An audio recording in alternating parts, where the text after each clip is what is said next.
stat he has over 100. Really sucks. Only has dead red, so it's not like the quirks are going to carry him. Yeah, he has a really good swing, and he'll field his position relatively well. But this is Craig Biggio. Might as well have just given us a Craig Biggio at this point, because he would have had better contact. So that's a really unfortunate card. It's not really somebody I can recommend using. Arrieta, I think this card looks really good. I'm gonna have to see the through nines. So 112, 95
not really what you want necessarily in my eyes. Giolito, we're just going to skip D tier and go straight to F. Joe Random pitch mix, the only thing remotely, and really not that great through nines. Really the only thing saving this card is his release. His release is a little funky, but you can see Joe Random pitch mix, 4-seam, circle change, slider, 12-6. If SDS was just assigning default pitch mixes, he would have the default. F is probably harsh just because he has a little bit of a funky delivery, but it does not save that card whatsoever. I don't see any reason to use him. This is probably another card I don't see any reason to use. The new event reward, Matt Olson, you can see absolutely abysmal against lefties, not very, decent enough against righties. Very good power, but his clutch sucks, right? That's kind of always been the thing with Matt Olson the past year and a half, 2 years, is he can have some cards that come out sometimes that have lower-ish contacts, but always his clutch is really high. This one does not have that really high clutch, so unless you really, really enjoy his swing, I don't see any reason in running that card. Max Clark, just fine, I guess. Very comparable to Holness. Has worse power than Holness, but he's a little bit faster, I believe. You can see 100, 111, 73 power left. That is a problem. 88 power right, decent enough clutch, great fielder, really fast. So no quirks, but he's fine. He's kind of reminiscent of the card we got last year, where it was him or Dylan Cruz was a lot of people's center fielder. He's very similar to that card. Has less power. If you like those speedy, fast center fielders, this is somebody I can endorse. Unlike a Lou Brock, somebody like that. Schmitty, fine. His swing always kind of sucks. 103, 85, good power against lefties, not awesome against righties. Bad clutch, good fielder. He's fine. He's fine. If he made the Arenado team, that would be something, I guess. But then they play the same position, him and Arenado, so not really a card I could suggest using. If you want to use him, you can make him work. But most people probably shouldn't. The new Skeens sucks. This is really unfortunate. I saw this card, I got kind of excited. So more or less middle of the road hits. By the end of the season, we'll probably see some starters with some better hits than this. Ks are really high. Not really a stat that matters. Walks are relatively low for a 99 overall starter. Great pitching clutch. But really the problem is his pitches. They gave him a Vulcan change for some reason. Don't know why they did that. Is what it is. And then slurve and slider. So they took away his cutter, which is kind of what made the other one really good. I'm sure this one's outlier works because he's a chase card. He's like 200K. But just not that great. So if you really like the one last year and for some reason didn't like having a cutter on the one this year, then you'll like this card. Maybe he'll have some value on Legend just because you can throw the slider and the slurve and shrink PCIs. But on every other difficulty, he's fine. He's just another outlier starter. Definitely a little bit overpriced at this point. The card art is very clean, but we are not running based off the card art, or else this Prince Fielder would probably be higher. This card's fine.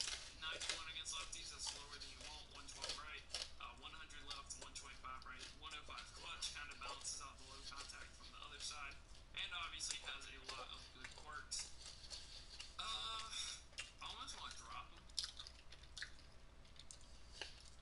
I don't think his bat's so good, honestly. I don't think anybody's going to use this fielder. I'm sure.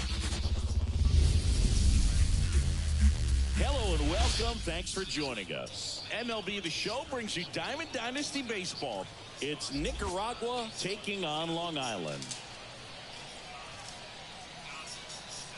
We got a couple of all-star teams squaring off. First pitch coming your way next.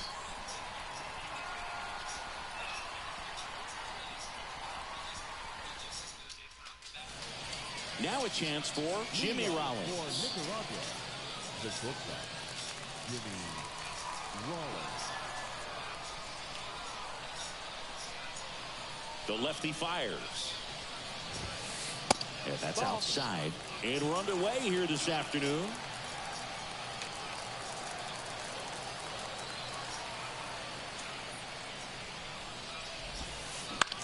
Lifted in the air, right center field.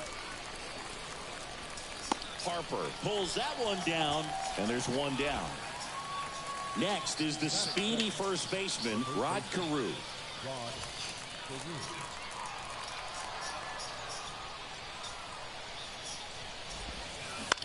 And he grounds one to the right side. Sends it to first. That's it out. Here's the catcher to hit, Jorge Posada.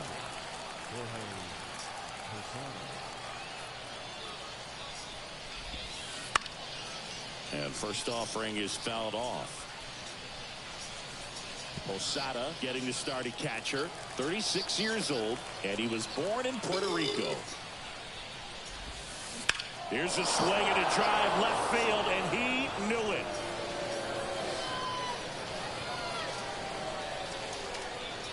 A gigantic blast. It's 1-0. Now here is Jake Burger. And first offering is fouled off.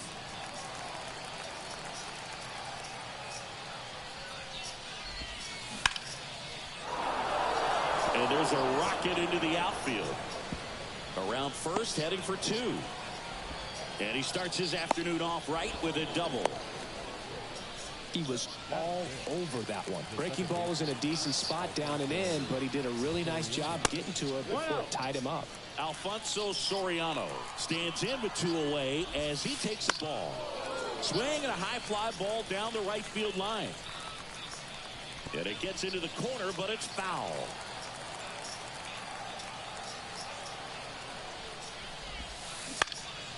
Lifted in the air, right field. Harper brings it in for the third out.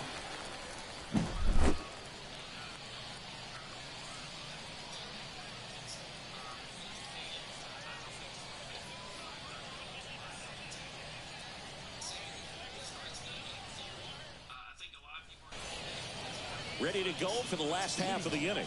Stepping in the long ball threat, Jimmy Rollins.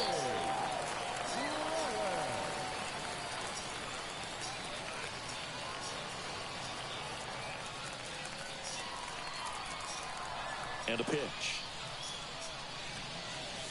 The shortstop takes the ball.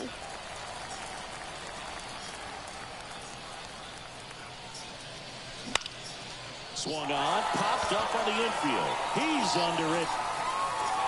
And there's one down. And now the first baseman, Rod Carew.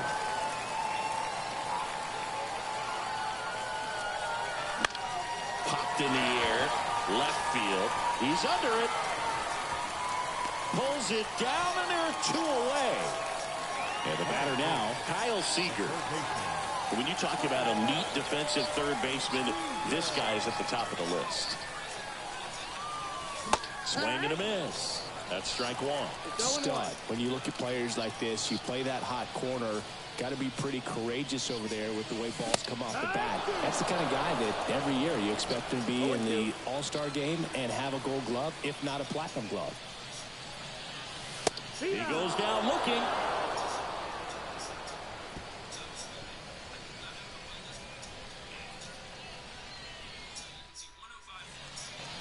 New inning getting started. Here's the left fielder, Masataka Yoshida. Willis back to work. In the air, pretty deep out to center field. Dubon on his way over. One up, one down. Woo, he was all over that first pitch fastball. Just barely missed it. Man, this guy was ready to hit. On the ground, right side. And they take care of Reynolds for the out.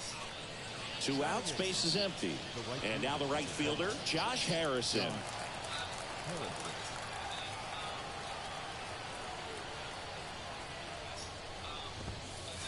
And the first pitch misses for ball one.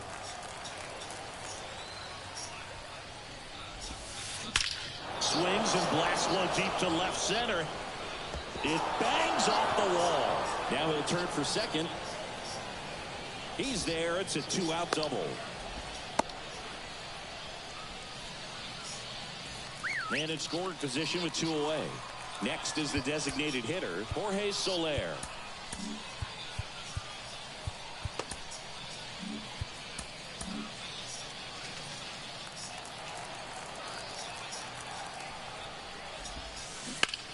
foul ball.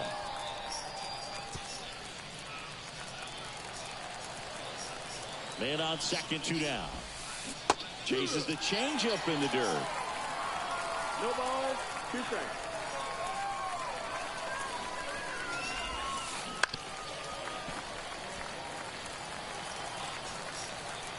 Man at second. Goes down looking. And we're back. Ronnie Mauricio now. The right-hander back to work. And fouled off.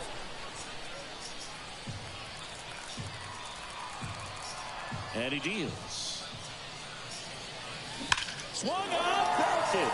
Deep. That one went back there. And that one's going to land not so much here, but here. A massive home run. It's 1-1. For a pitcher, the odds are in your favor if you keep that breaking ball down. That time, he got punished for it. Hitter just did a really good job of staying within himself and getting the barrel to the baseball. So it's all tied up thanks to the home run. Bryce Harper to the plate. Always exciting to see a leadoff home run in an inning. Kind of gets the offense fired up, and you start to expect a big inning. Swing and a miss. And that is strike 1. 1 run across in the frame so far. Bottom half of inning number 2. Smoked on the ground a second. Over to Carew. That's 1 out in the bottom of the second. Here's Mauricio Dubon.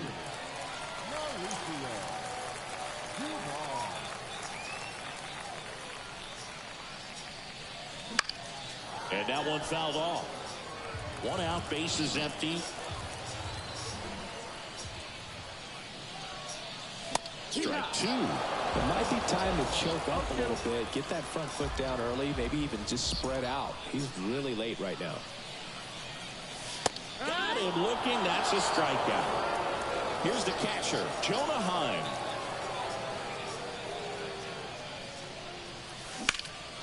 Hot shot to first base, and he snags it.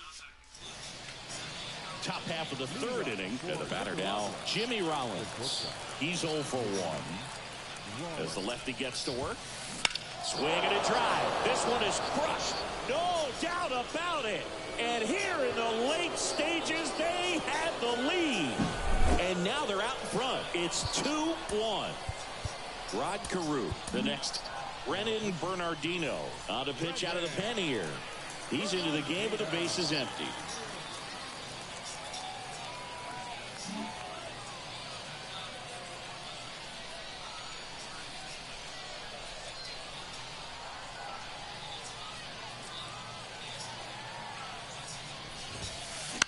Swing and a ball hit out towards left center field.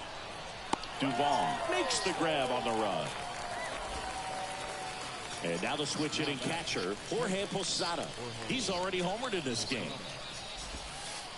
Swing and a miss as he chases that one darting out of the zone.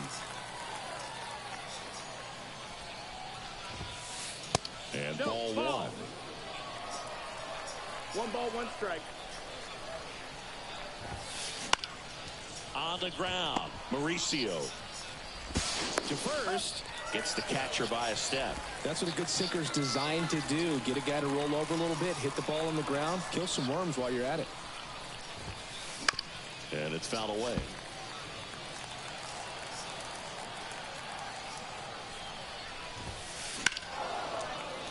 He swings and fouls one off. 2 down, base is empty, but 1 run across. We're here in the top half of inning number 3. And a swing and a miss. And that is that. And welcome back to the ballpark. John Birdie at the plate. The designated hitter. Here comes a pitch. Out in front and foul to the left side. Looking to get the tying run on base. And that one hit 97 on the gun. 0-2. Waves at the bender for the strikeout. So up next, Nick Martini. Swing and a miss. It's 0-1. 0-1.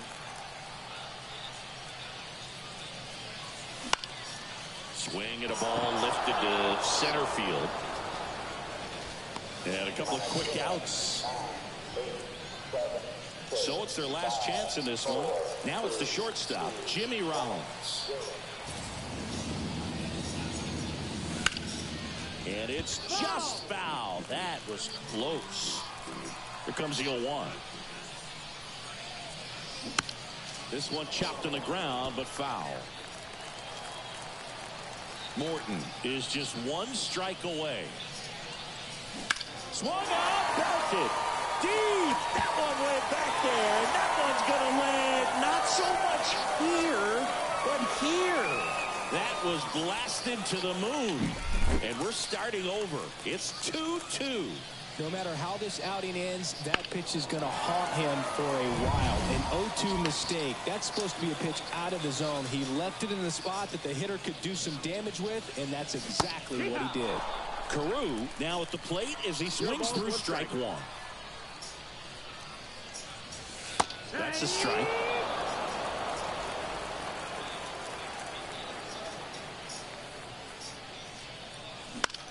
Center field. Reynolds gets under it. Brings it in. And that's the third out.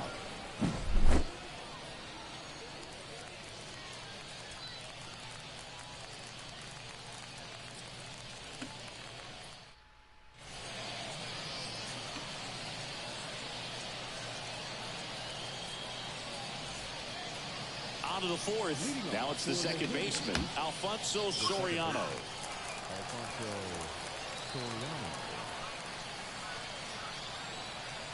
And a pitch.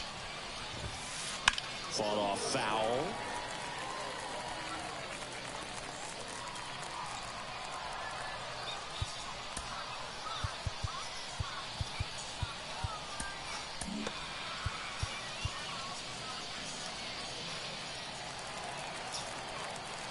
Yo, one. To the right side, and it's through for a hit. Oh, can't pick it up cleanly. In comes the run from second. It's 3-2. Comes through with the RBI. Just a simple ground ball the other way that had eyes on it, man. Sometimes that's all you need to do. Just let the ball travel, put the ball in play, and just hope it finds a hole. And that chance handle slings to second, and they get him easily at first. It's a double play. Ryan Reynolds here. Sometimes double plays get turned so quickly that you don't really get to appreciate all of the finer details and how these guys execute them. Right there, really nice footwork, and a good feed to second was the key to pulling it off. That misses. 2-0. Up the middle, and it's through for a hit. Joey gets on base and keeps it going. Just kept it simple, played Pepper with the middle of the infield and took it back where it came from, and there's just no one there to knock it down. And now they've got some speed on first, so we'll see if they try to get him into motion. It's through for a hit.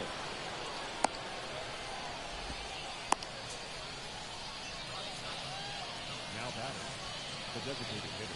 So 2 on with 2 away. Jorge Soler up at the plate. That's off the mark. Ball 1. First and second, 2 down here in extra innings. Jet swing, no appeal. And that's ball 2. That clips the inside corner for a strike. That one fouled off. 2-2.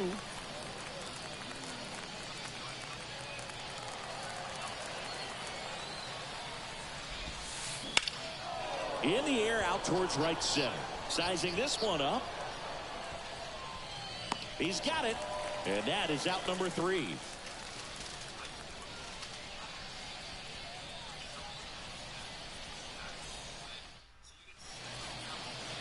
Bottom 4. Here's the third baseman, Kyle Seager. The third baseman.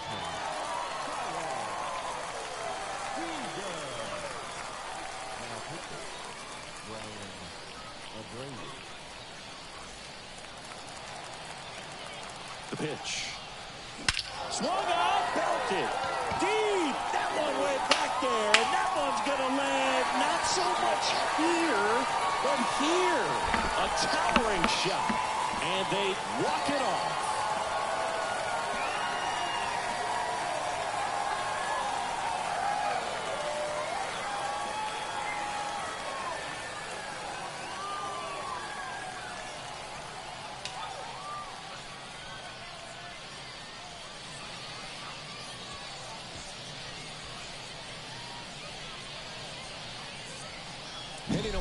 homer is the kind of thing you dream about growing up. You're in the backyard, you're creating the most pressure-packed scenario, and what do? You come through with the big swing. Well, he was living a childhood moment right there. Nice swing of the bat, nice win for the team.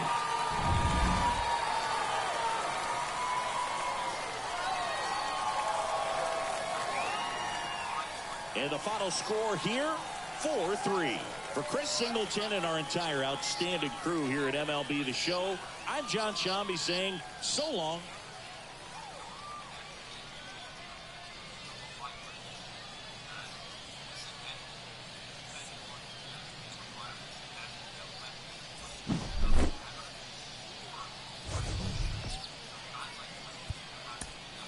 Here now is our final. And all the righty batters aren't eligible as well. However, I haven't really been doing this, man. You might as well call this Team Infinity play versus CPU only. So look, player exchanges. Do that first for every single division. You'll already get the first boss pack. That's great. Now you got to talk about something else. The Extreme Showdown. I mean, it says it in the name. It's extremely frustrating. I grinded Team Infinity with my girlfriend, right? It was a nice little date night, and I was facing Sandy Alcantara. She told me to steal with 2 outs remaining, and I got hosed. So thank you for that. It was extremely frustrating. I had to do it twice. Luckily, beat it on the second try. So it took about 2 hours to finish the showdown, but 20,000 points for each division. That's huge. Not just for one division, but for each division. I also did the Team Infinity showdown once by accident. I thought I was doing the Extreme Showdown, but it was actually just a normal one. So I did that once, and it got about 11,000 or 12,000 Team Infinity points for my division of choice, right? And it was pretty simple. It took about 30 minutes. It's definitely easier than the Extreme one for sure. So that showdown could be good. We'll talk about why. It's kind of about, there's no strategic way to do this where you can just grind and repeat one singular mission. You're gonna have to kind of dink and dunk as you can. But play versus CPU is gonna be the stage. Once you have the exchanges done, once you have the Extreme Showdown done, then focus on the extreme moments, right? Now, striking out 14 batters without giving up 2 runs, not too hard at all. 2 tries, I pitch on meter, not too shabby. Looking at the AL East, let's look at the AL East extreme moment. Hit 2 home runs with Brad Miller. Hitting 2 home runs, not terrible. It's on a pretty easy difficulty, in my opinion. My PCI was big. Also, Brad Miller is a freaking GOAT S-tier Team Infinity card. So hitting 2 home runs was pretty simple, in my opinion. Pitching 9 innings without giving up a run and striking out 12 batters. I lost this 4 times in the 8th inning every single time. So that was very frustrating. Keep the pitch count down, but it's also very doable right there. And again, these are 10,000 points each, so they're definitely worth it. Hitting 1 home run with Eric Davis. If you're going to do any of them, just do this. This is not an extreme moment. This is an extremely easy moment. So that NL Central is a free 10,000 points right there. AL West, good luck. Jeff Bagwell is a bum. Jeff the Bum Bagwell. You're not getting 10 total bases unless you're Hercules. You can see even I haven't done that moment. Looking at the NL West, I mean, this one also is quite difficult as well, in my opinion. Hunter Renfroe. I've gotten 3 hits every single time. I've had 2 home runs and an extra base hit. I come up in the 9th. Bam! Perfect line out. And that's happened twice. I don't know. I'll probably attempt this moment again in the morning, probably when you guys are watching the video, I'll be doing this moment. So this one is doable, but it's hard. But as you can see, these extreme moments are actually, some of them aren't too bad. Besides the 2 we just covered, the rest are actually pretty simple, free 10,000 points. Now the reason I say dink and dunk, right? First off, you're going to get this pack easily if you do the exchanges. And if you don't have the stubs for the exchanges, I highly suggest becoming a member because you'll have the stubs to do the exchanges. I promise you that. Then this next pack is at 100,000 points. You need this pack because you want to get these guys to do these missions. These are the ones you want to do. You got to do the boss missions to get the free 10,000 points every single time. You want to do that in play versus CPU. Now I suggest, hopping in, you're going to have 5 bosses, 6 bosses, 1 from each division. The other 3 cards, just use some of the old Team Infinity bosses because those are repeatable 1,500 parallel XP with those guys right here. There's also a 2,500 parallel XP with some of the actual new bosses, right? So basically, hop into play versus CPU and just play a 9-inning game with that boss team lineup. You'll get the 10 total bases. Make sure you're substituting your pitchers after 5 strikeouts, right? Strategically finishing off these missions. Then you get 10,000 here, 10,000 there. That's great. And you're also going to be adding and accumulating this parallel XP. I've played about 3 9-inning games on Play vs. CPU. Final scores, they're like 30-0. So I mean, it's very simple, very easy. You're on rookie difficulty, not too shabby at all. Definitely better than some of the bloodbaths in the event last game, right? So single player missions, you'll be getting these 30 strikeouts, you'll be getting these 30 hits, but that's only 7.5k XP, and it's only going to be happening like once every 2 games. So those aren't great, but they are solid missions. Really, it's these boss missions. And you can look at my screen. You can see I'm close after 3 games to getting this parallel XP. That's 12.5k. The reason this is important, right?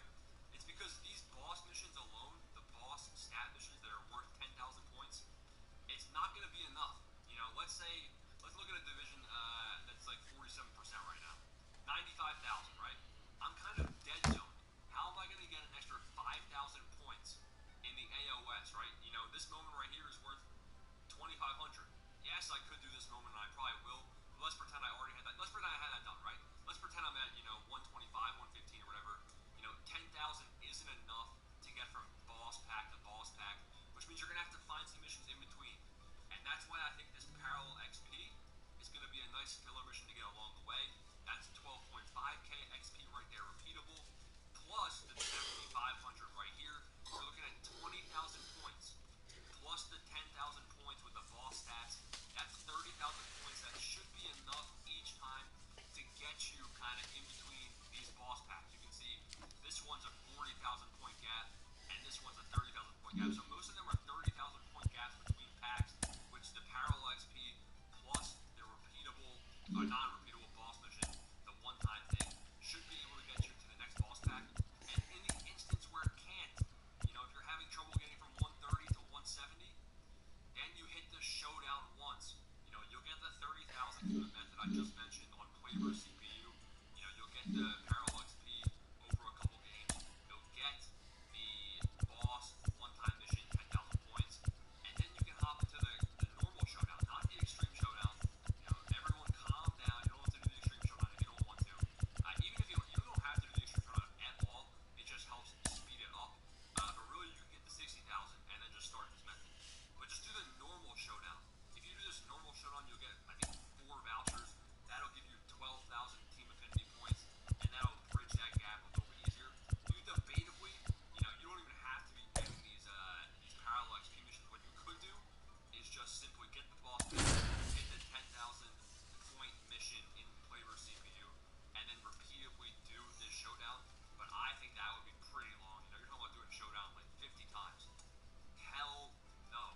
Well, listen, that's the way that I've been doing Team Infinity. That's the way I plan on streaming.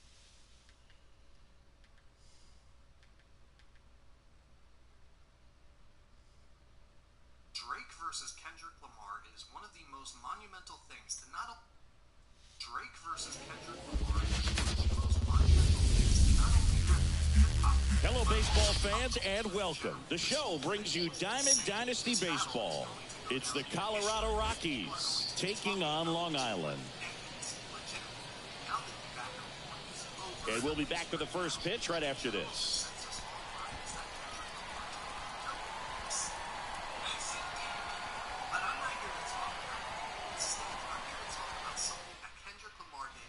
And now here's a speed threat, outfielder Brenton Doyle.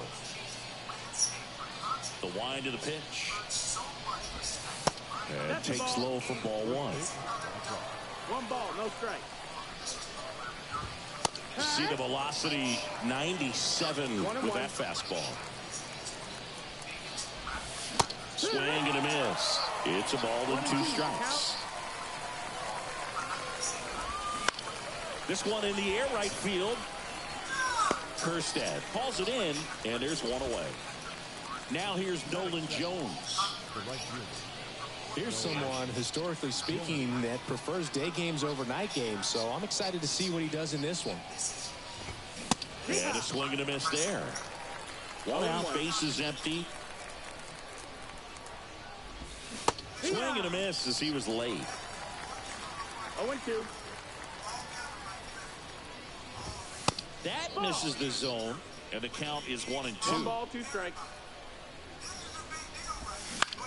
Swing Swing and a ball lifted left field. And that is foul. The 1-2. That's inside. Really good take, especially with 2 strikes. And that just misses. He's really tightening up his hitting zone with 2 strikes here. I love it. Out towards right center field. Kjerstad under it. They got it for out number 2. Ryan McMahon steps to the plate. The third baseman, number 21st, Ryan McMahon. And a swing and a miss. It's 0-1. And that's off the inside edge. And now it's even 1-1. Swing and a miss as he was out front. 2 outs, base is empty. And a swing and a miss. Down on strikes. And it's a 3-up, 3-down inning.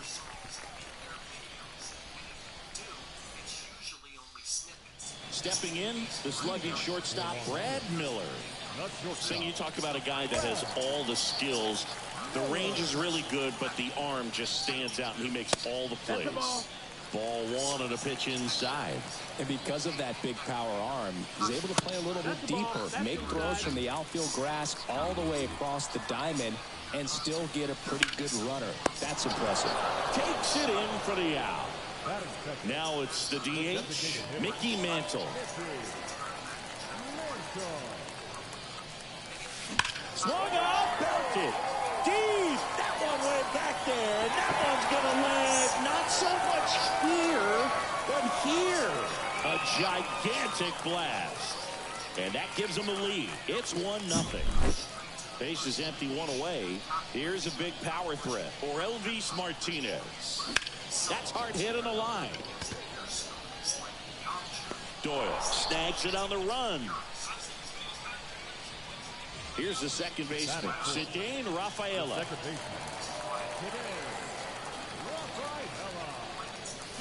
Swung out, belted.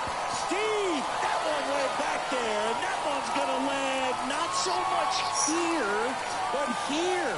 A massive home run. It's their second home run of the inning. It's 2-0. Anthony Rizzo steps to the plate. In the air, left field. Blackman going after it.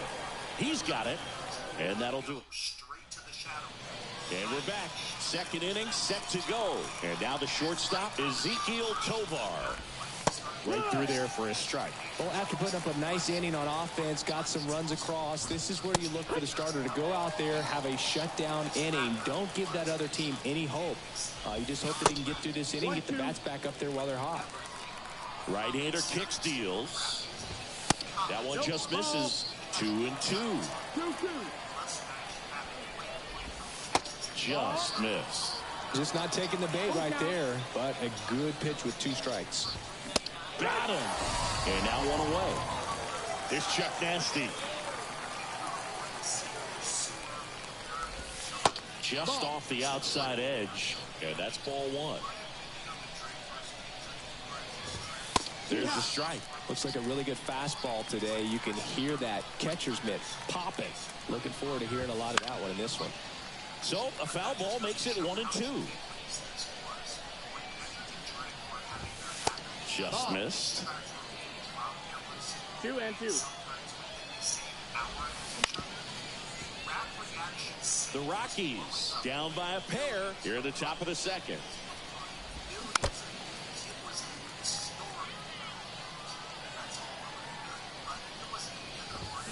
Got him swinging. And now it's Elias Diaz. In there for strike 1.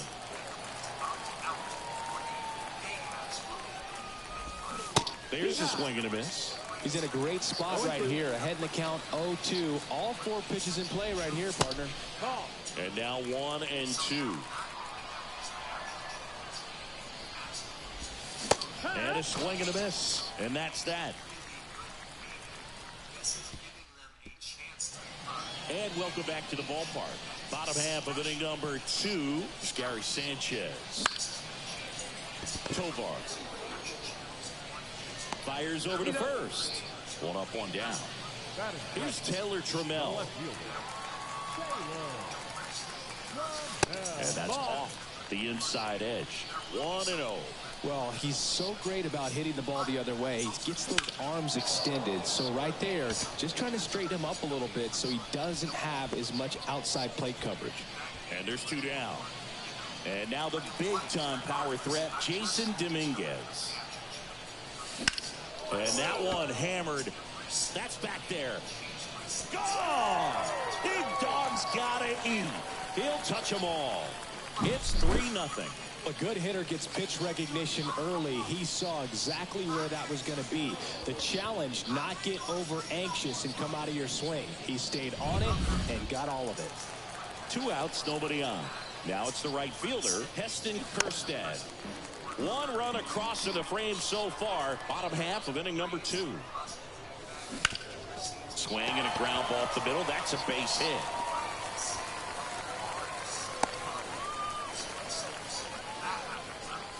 The batter, number 13. Shortstop. Back to the top of the lineup. Here's the shortstop at the plate, Brad Miller. He's 0 for 1. That one not close.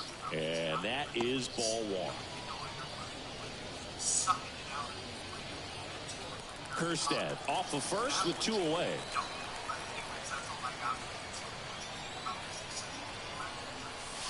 Swung out, belted. Deep. That one went back there. And that one's going to land not so much here, but here. Second home run of the inning for him. And they add a pair. It's 5-0. And next is the designated hitter, Mickey Mantle. To the right side. He takes it himself to the bag, and that'll do it. On to the 3rd inning. Here's Colorado's DH, number 82. Yeah, the right-hander back to work. Fastball for a strike. And it's 0-1.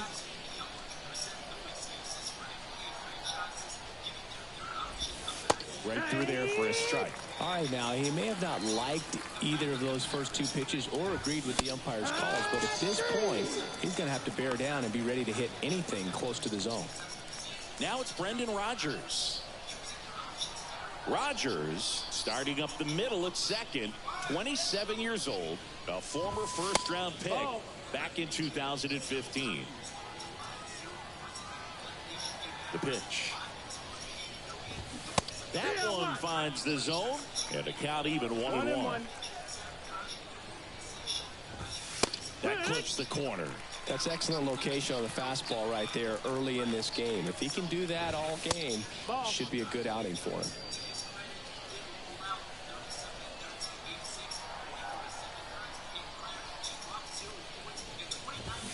Foul ball left side. He'll see another. Kicks and deals. Foul ball, another 2-2 upcoming.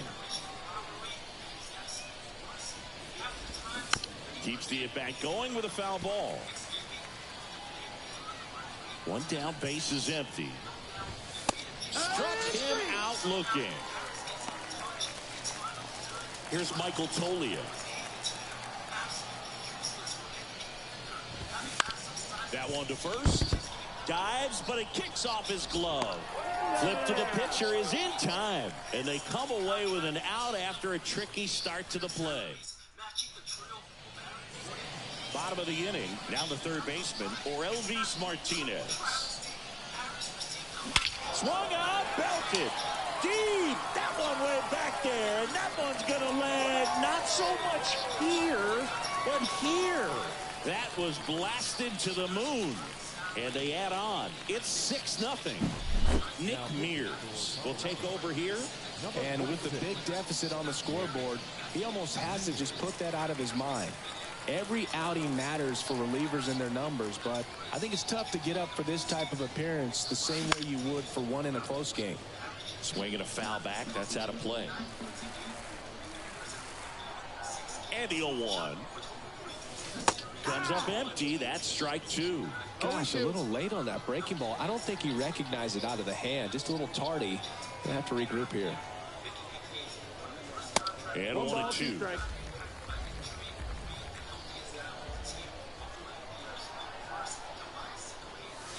Wouldn't chase that time.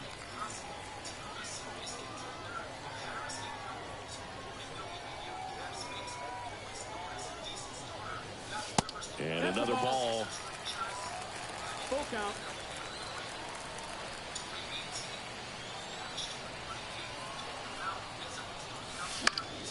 Gets a piece there. We'll do it again.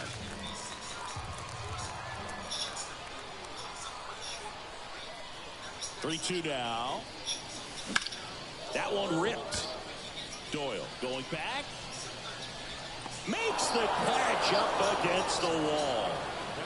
And here is Anthony Rizzo. And he hammered that to straightaway center field. It's a deep part of the ballpark. Tell you what, that wind is blowing straight in. Got to be a big man if you're going to go through the wind of that part of the park. It just knocked that ball down. And now it's the catcher, Gary Sanchez. Gary Sanchez. Way inside, gets out of the way. 2 down, base is empty, but 1 run across here in the last half of the third. That one hammered center field. Doyle ranging back. And that baby's gone. All muscle to center field. It's their second home run of the inning, and they add a run. It's 7-0. Now the left fielder, Taylor Trammell. Out to center. Doyle has a beat on it. And that is that.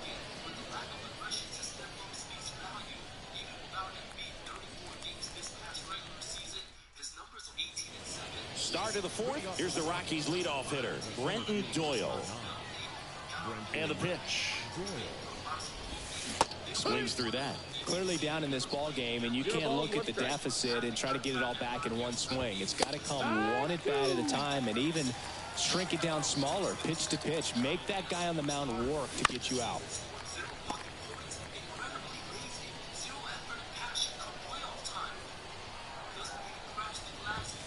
Swing and a miss. Struck him out.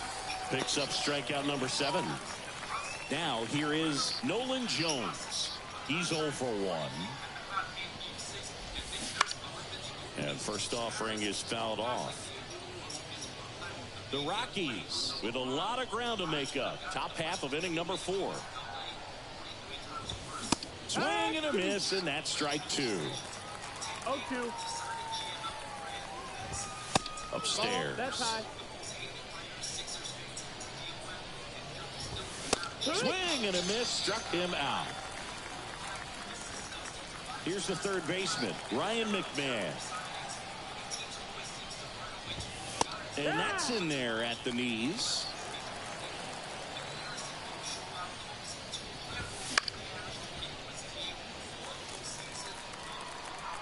Left-hand hitter waits. Swings and misses. Ready to go, bottom 4. Stepping in, Jason Dominguez.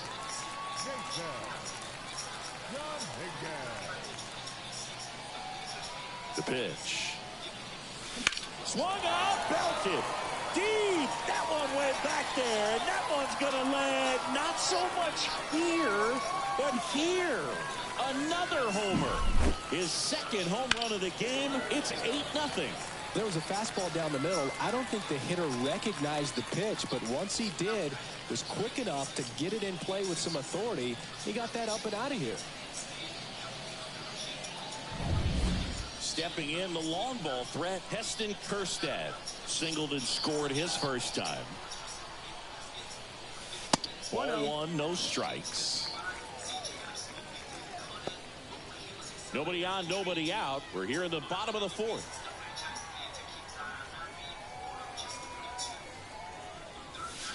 Swung out, belted. Deep. That one went back there, and that one's going to land not so much here, but here. So the lineup flips over. Now at the plate, Brad Miller. Sliced hard but foul.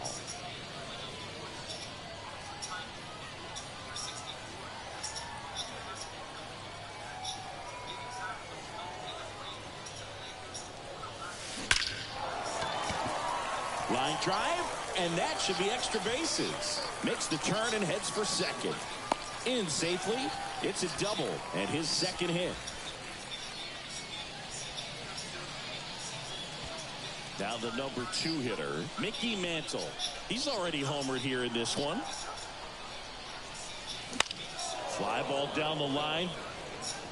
Blackmon on a dead sprint, and he can't quite get there. It's a foul ball.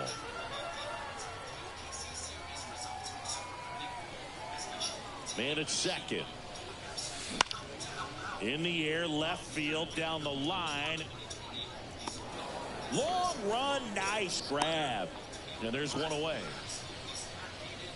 So digging in for Elvis Martinez. He's already homered in this game.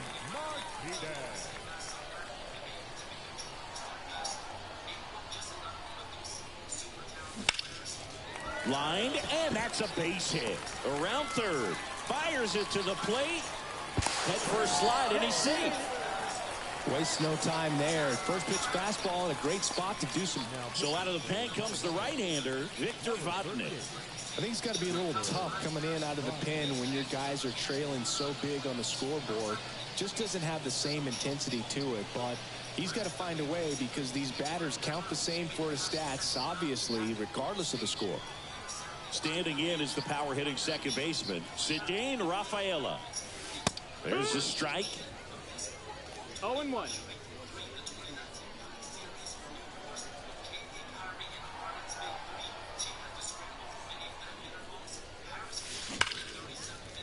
Ripped into right center, and that should be extra bases. Coming home. Relay throw home. The tag out. Now batting, first baseman. So man aboard, and here's the first baseman, Anthony Rizzo. Now fly ball to right center. Doyle hauls it in to end the inning.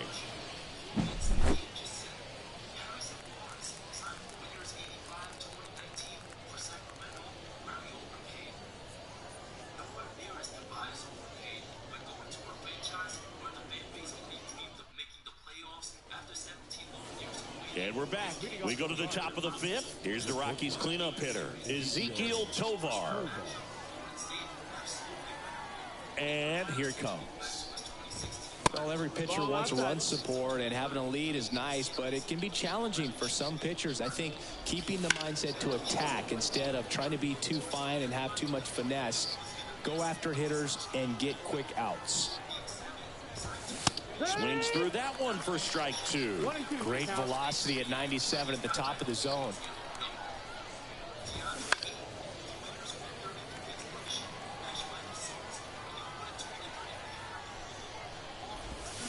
Got it by him for the K.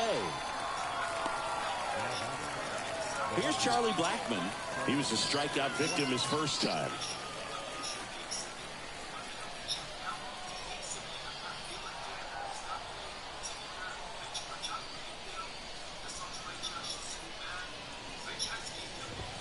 Yeah, big swing and a miss.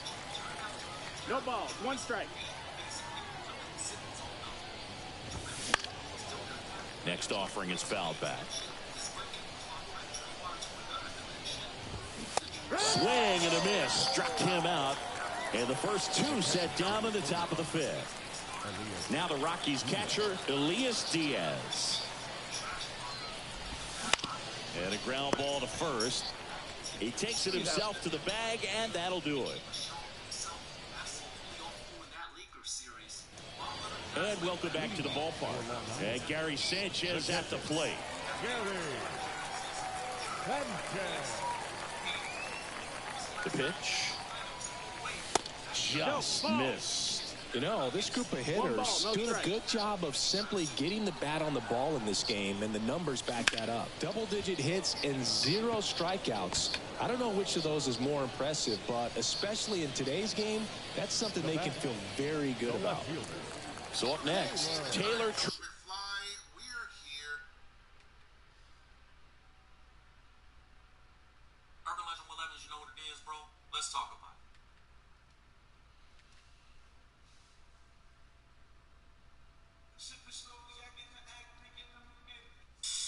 It's the mayor. Welcome to Showfit.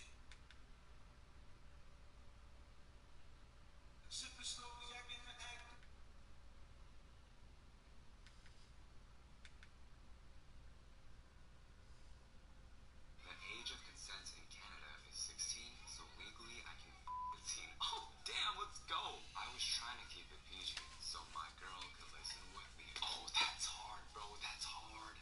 You are a clown, unlike my queen, Millie Bobby Brown. Oh my gosh, Kendrick is so cooked. It's embarrassing.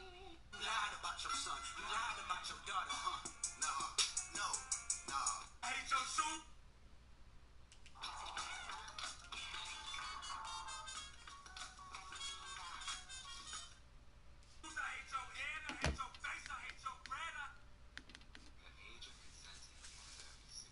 Ramel.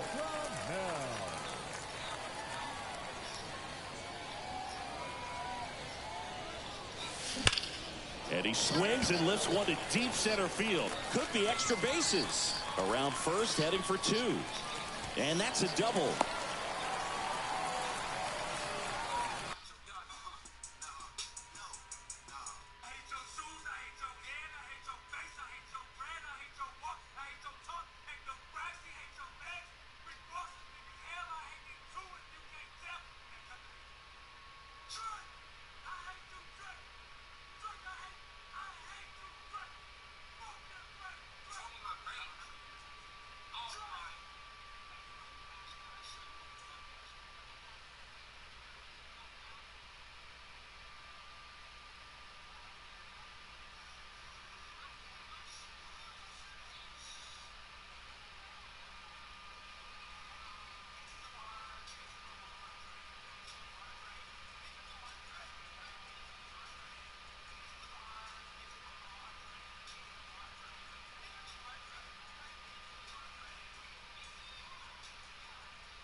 Now it's the switch hitting outfielder, Jason Dominguez. Late on that fastball. It's 0-1.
And the righty deals. Misses off the plate. 1 ball, 1 strike.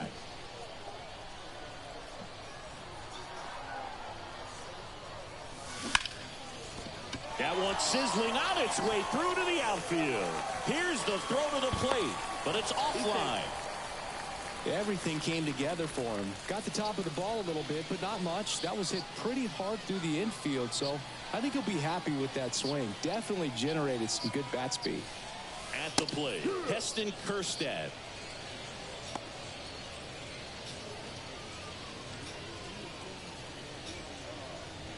Dominguez at first, 1 gone.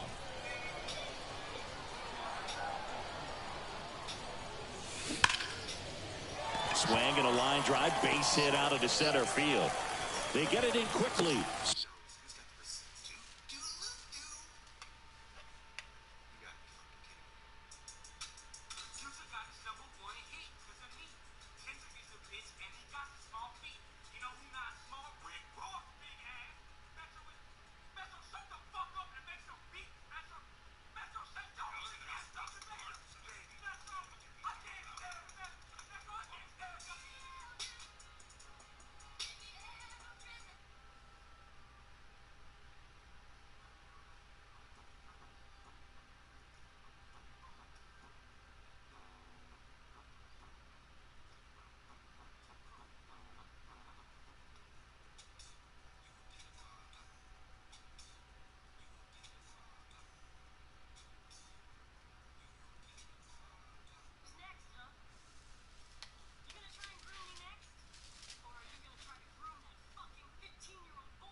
So first and second, now 1 out. So the batting order turns over. Brad Miller now.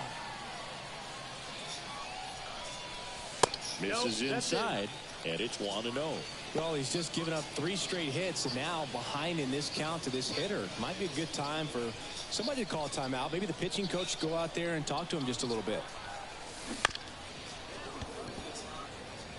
1 out. Runners at first and second.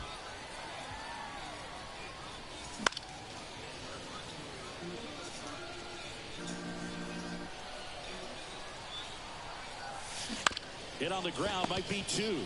There's 1. And it's a double play to end the inning. All set for the top of the 6th. So in now for Colorado, number 82.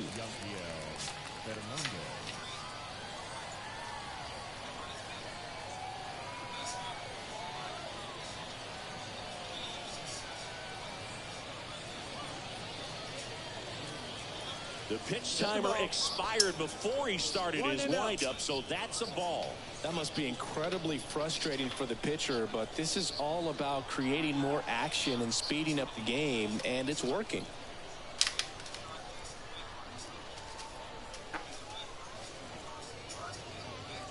Oh, and they're going to tag the pitcher with a pitch clock violation. That's an automatic ball. The pitcher must begin his motion before the pitch timer runs out. We're looking for a little more urgency out there. And that is in for a strike. Now 2-1. And it really looks like these hitters have been in between with their timing today. Good fastball, excellent slider, but they've not been able to commit to one velocity and stay there.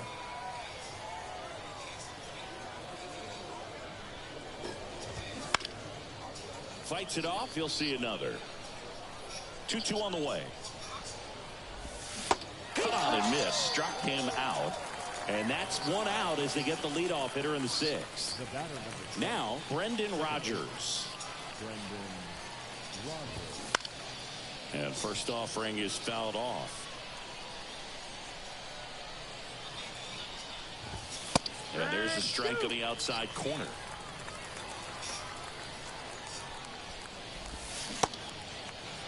Started after it, tried to hold up. Now a look to first. That's a swing according to umpire Woody Keller. 2 outs, base is empty. Next is switch hitting first baseman Michael Toglia. 0 for 1 so far. And there's a ball.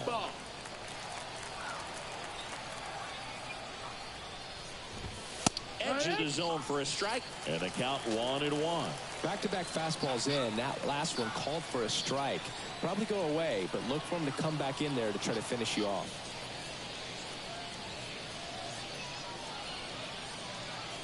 The pitch timer expired before he started his windup, so that's a ball. That must be incredibly frustrating for the pitcher, but this is all about creating more action and speeding up the game, and it's working. Kicks and fires. Not even close there. And now 3-1. The right-hander gives up the 2-out walk. Next to hit for the Rockies, Brenton Doyle. Just missed there. Boom. How would you describe your strike zone? Kind of like a Weeble. Large. Righty delivers. Swing and a miss. 0-2. And that one missing low. The Rockies with a lot of ground to make up. And we're in the top half of the sixth. Fights that one away, still 1-2.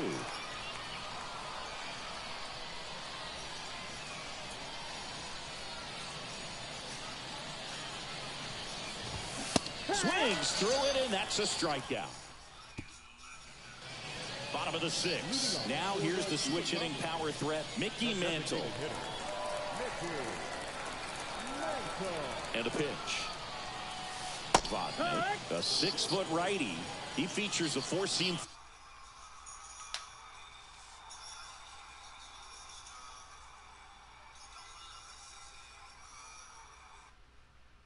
Thank you very much, Alien.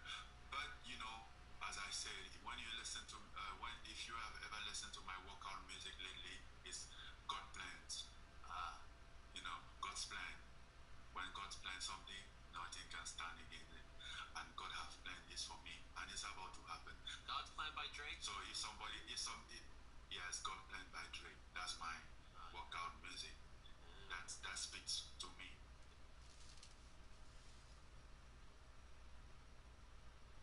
Take a look at why the phrase "started from the bottom" means so much to Francis. Born and raised in Bani, Cameroon, Ngannou grew up in very poor conditions with very little formal education. Ngannou started work at the age of 12. The area of Cameroon that he was born in was known for its sand quarries, and this is where he worked to help support his family. On top of doing physical labor from a young age, Francis's father was a well-known street fighter in the area, and he used this as motivation. Avoiding routes that would lead to joining gangs, Francis vows to do something positive with Fastball, a slider, a changeup, and he works in a 2-seamer.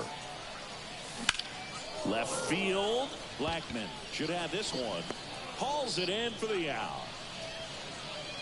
Or Elvis Martinez digs in now.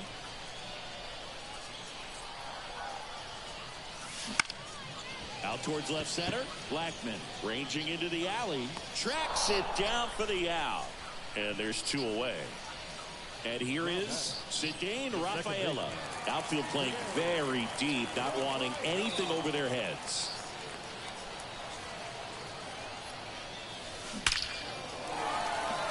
Swing and a hard hit liner up the middle of the base hit. So a 2-out knock keeps the inning alive. Seems like he got exactly what he was looking for. Like Bella slides me a little extra cheddar on the side, and I make sure she gets her daily chocolate doses.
right there. Absolutely punished that pitch. Wasn't fooled in the slightest. 109 off the bat.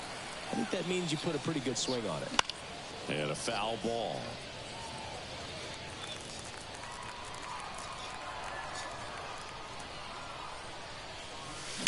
Fouled off left side. A lot of pop in that bat. Had the distance for the off-ball home run, but many times you have that slide. So let's go to another worst fucking behavior. And this is the one that had me looking at Drake sideways. Let's break it down, because this song and video put a bad taste in my mouth. And I'm talking about back in high school when I first heard it. The first unscored. He's going to the opposite field, and he just couldn't keep that one. Someone else's field. Pretty damn sure this is somewhere in the States. Drake is from Toronto. So what town is this? And whose damn baby is that? Even if this was somewhere in Canada, well, it's not where he's from. You in someone else's hometown acting like you're from there. Now, I actually believe this is Memphis, where his father is apparently from. And also, I think that's the old guy in the video. But that doesn't make this any less cat. Drake didn't grow up with him. He grew up Jewish with his mom in the damn Toronto suburbs. It's the fact that he thinks wearing some chains and standing in the hood for a couple Fair. Base runner with a one-way lead right there. All he's trying to do is get a look at the pitcher's move. Had no intent of stealing on that pitch. That one misses. Ball one.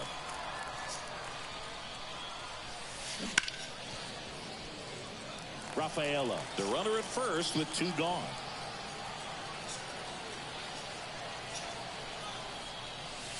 That's down and in. Well, he's not afraid to fall into a two-strike count. Knows the strike zone very well, so much so that I think umpires will look at him and determine whether it's a ball or strike. Oh, this one high and deep, way back there. And that one becomes property of the beast. Anthony Rizzo goes the other way. And they add a couple more. It's 13-0. Righty reliever out of the pen, Jake Bird. Well, they need someone to stop the bleed and keep the score right where it is. Seems like a tough task today with the way this lineup is swinging it. Gary Sanchez now 1 for 3. Inside corner, and that's called a strike.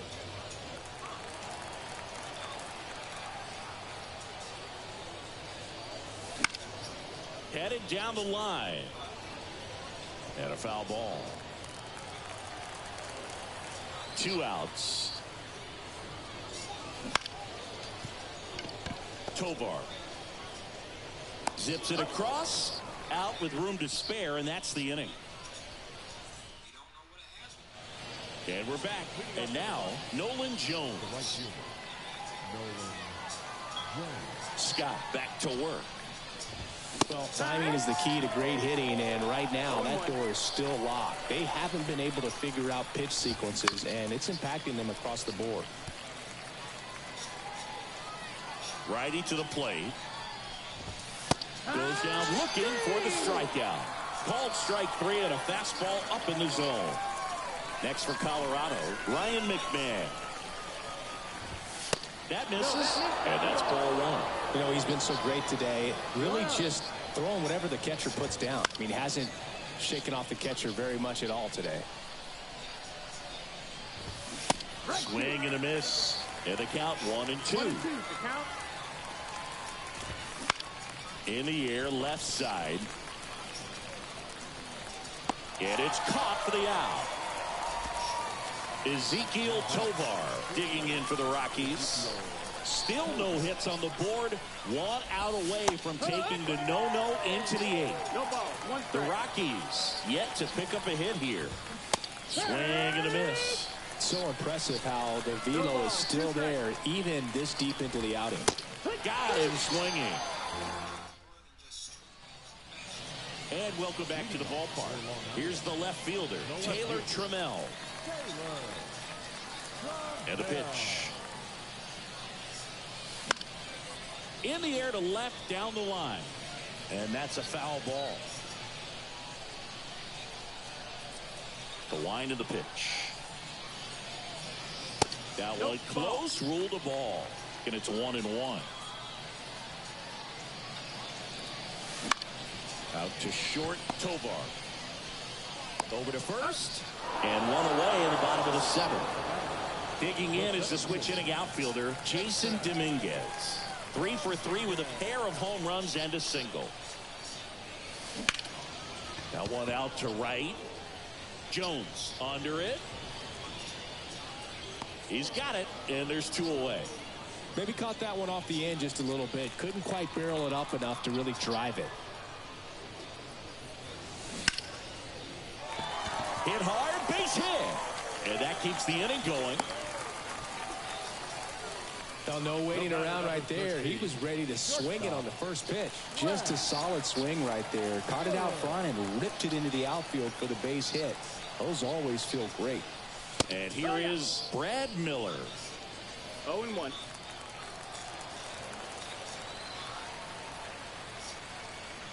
The 0-1. Sharp grounder. That's through for a base hit. Lead runner touches second, heading for third. To third, tag, got it. Oh. Ready to begin the 8th. Now it's Charlie Blackmon. The right-hander back to work. That one off the bad part of the bat, just a lazy fly ball. Makes the grab, 1 away. And now here is Elias Diaz. And he's now just 5 outs away. He's got a real shot at this thing. Yeah, Boog, he is rolling just in one of those grooves where he looks pretty unbeatable today.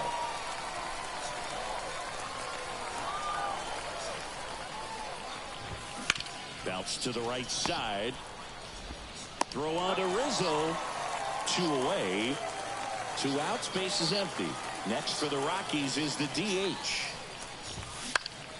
And first offering is fouled off. This pitcher's done a good job of disrupting the hitter's timing with a mix of pitches and changing speeds. You want to keep that front foot inconsistent for the batter. Their swings are hesitant, and that's exactly what you want on the mound.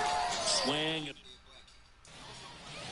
Ready for the bottom of the 8th. And now the DH, Mickey Mantle. The wind and the pitch. And that one is lifted in the air. Makes the catch for the out. So digging in for Elvis Martinez.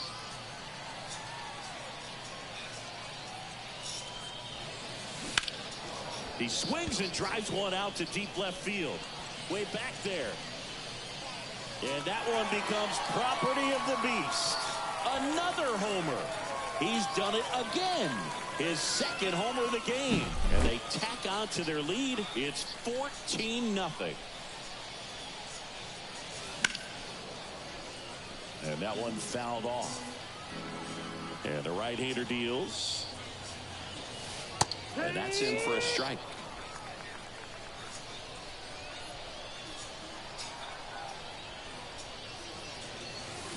Cuts and misses. It's a strikeout. And now the first baseman, Anthony Rizzo. Anthony Rizzo.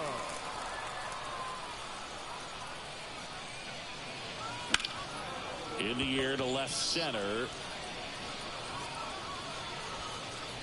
He's got it, and that'll end the inning.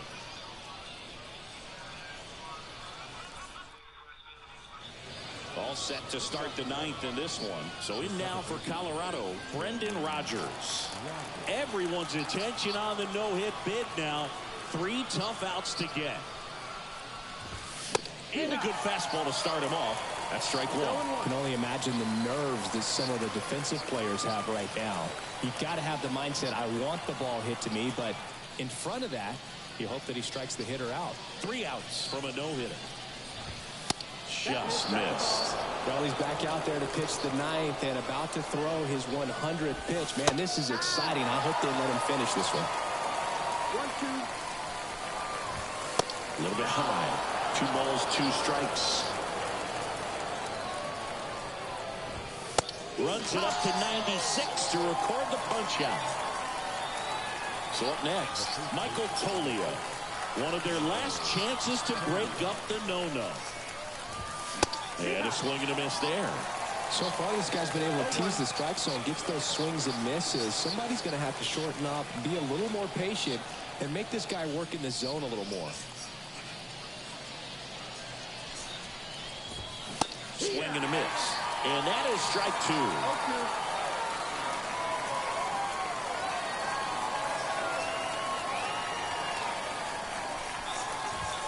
Swings through that one. It's a strikeout.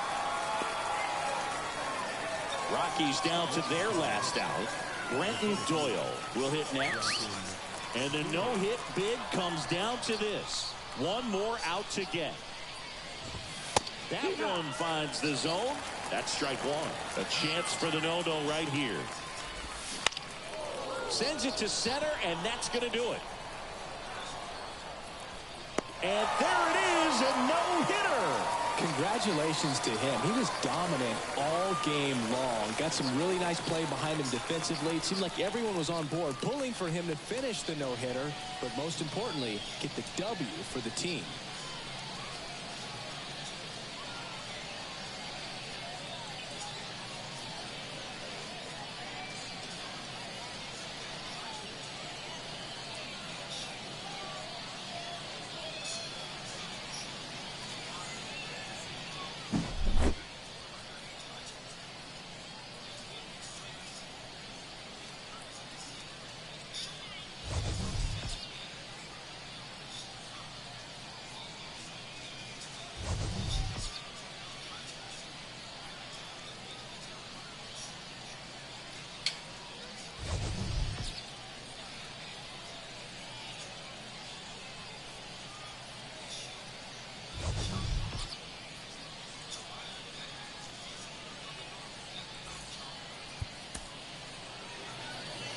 Time of the ball game, 3 hours and 46. Shit.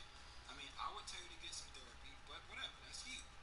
But with all the pedo stuff coming to light about Drake, isn't it odd? Isn't it odd that he was the executive producer on this show of all shows? The extremely graphic show about drugs and the love lives of high schoolers?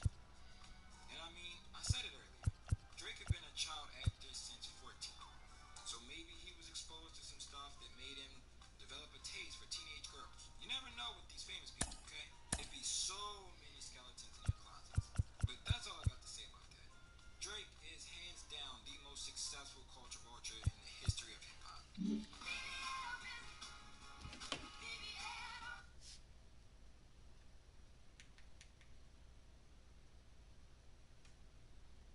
Because there are rumors about you and various famous men. Because there are rumors about you and various famous men. With everything that's going on between Drake and Kendrick Lamar, fans are starting to dig into everyone that's getting exposed in order to fact-check the allegations that have been made about them. And while many old interviews have surfaced recently, one that stood out to many was the one DJ Vlad had with Ruby Rose. In this interview, Ruby is around 21 years old and is talking about rappers in the industry she's hooked up with. This is when DJ Vlad starts bringing up the names of celebrities to see whether or not she had or hadn't. Fans started connecting the dots when some began going through her old tweets and found some questionable posts that dated back to 2014. In a now deleted tweet, Ruby tagged Travis Scott and said, "I'm saving me for you." And while at first glance, this may seem to be just another jokingly innocent tweet, fans then later dig deeper and found an old picture of herself in 2014 where you can see that Travis Scott had liked it. Travis Scott was around 23 years old at the time, while Ruby was still only 17. I'm gonna name a few. Okay, I'll tell you. You could react. Okay. Travis Scott. When I was younger. Oh wait, I shouldn't do this. I shouldn't do this. What made people assume the worst was the part in her interview with DJ Vlad where she mentioned she had hooked up with the rapper when she was younger. And while saying when she was younger could have saved her some face during the interview, it was a weird statement to make considering she was only 21 years old at the time. Some thought it to be very weird that she would say that it happened when she was younger, because that would then potentially mean that she would have been referring to a time when she was just around the 18-year-old mark. I shouldn't do this game. I just got a few more names. Should I do this game? Oh wait, let me see. Because I'm gonna take the ones I don't know. Okay, when you were younger. Yeah, when I was younger. Okay. Shout out to Travis Scott, one of the monsters out there in music right now. Definitely. Shout out to his new baby. Yeah, beautiful. And his beautiful wife. Beautiful wife.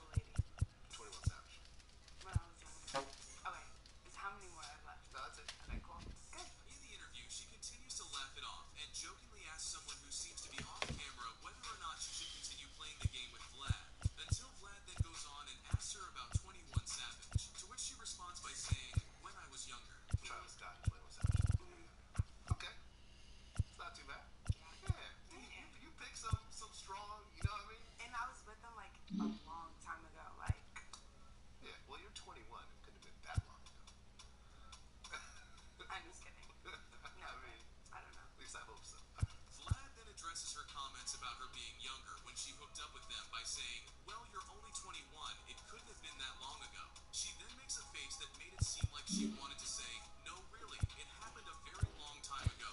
Vlad finishes off his segment by saying, at least I hope not. Not even Future was safe from being accused of having a questionable relationship with Ruby Rose after another old tweet resurfaced where Ruby posted saying, so I met Future last night. And while there's really no crazy rumors about the two, fans can't help but assume the worst since she tweeted this in 2014. It probably doesn't help either that fans are catching on to her going on a spree deleting old tweets. Like this one where she says, sometimes you have to lie about your age when it comes to NFL players. At the end of the day, the main one losing in this situation really ends up being comedian Drewski, who just recently confirmed that he's currently in a relationship with Ruby. And if you know how the internet works, fans are never going to let him forget that she's had quite a history with rappers and athletes. Now when Drake came, he gave you that. Tell me how that went. Like, did he was like, man, I'm sorry.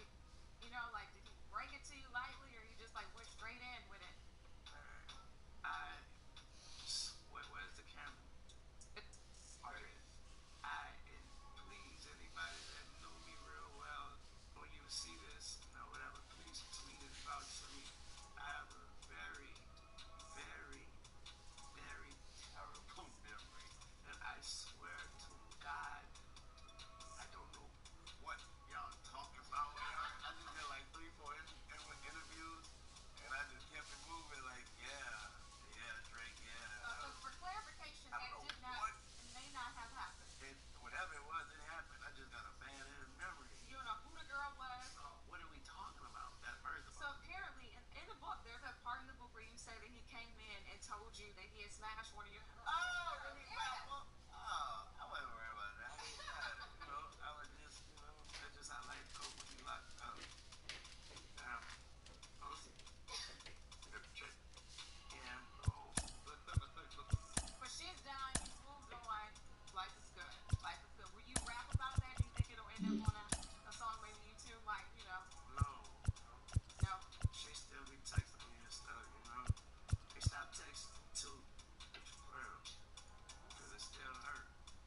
just wants to fall in love. You know what I mean? Like, you can't put those words back in a bottle. Joe Biden has also doubled down on his thoughts, saying that he knows Drake lost the war because empowered people are stepping up to diss him. The industry is sending a clear-cut message that you have won out your welcome. Oh, yeah, yes. This is not a Kendrick just West Coast thing. That's what I'm saying. He is the right person to deliver that message for us. Yeah, Kendrick, they just went and tapped somebody on the shoulder like Big Dog. Help. Yeah, help. After Mark Farber. Alright, so we had Drake versus Meek Mill. A lot of people were tweeting that to me. We kind of know the outcome of that. But if Drake and Kendrick Lamar got in a rap battle, who do you think would win?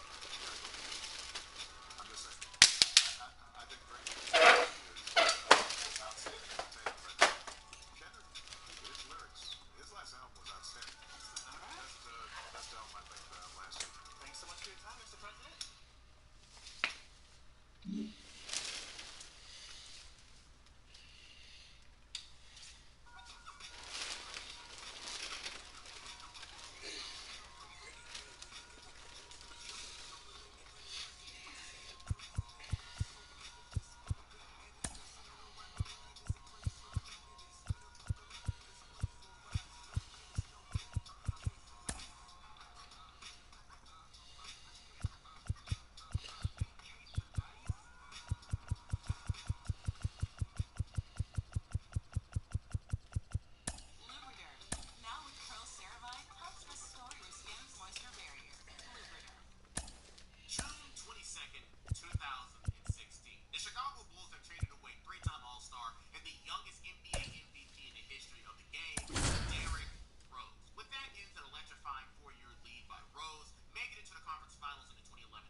And welcome into the ballpark. Happy to have you with us. Diamond Dynasty Baseball coming your way on the show.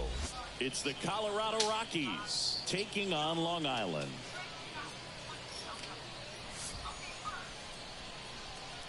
First pitch coming your way next.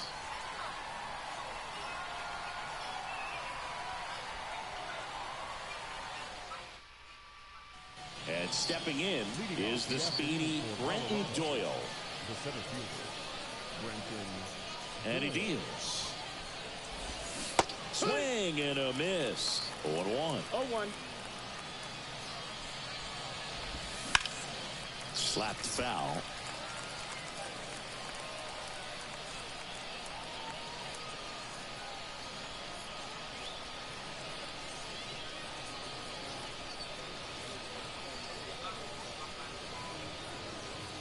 Oh, and they're going to tag the pitcher with a pitch clock violation. That's an automatic ball. The pitcher must begin his motion before the pitch timer runs out. We're looking for a little more urgency out there.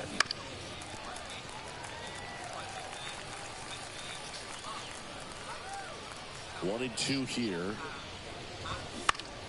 Lifted in the air, right center field. Dominguez heading to the alley.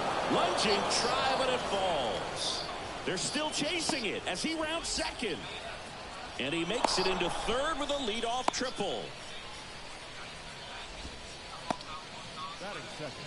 Put a pretty good jolt into that one. Great swing, nice balance and weight transfer. And he got it to drop in out there in the deep part of the field. Now here's Nolan Jones. There's a strike. Just off the inside edge. Swing and a miss. And that's strike two. 1 ball, 2 strikes. Gets under and pops it up. Moving under this one. Calls it in, and there's one away.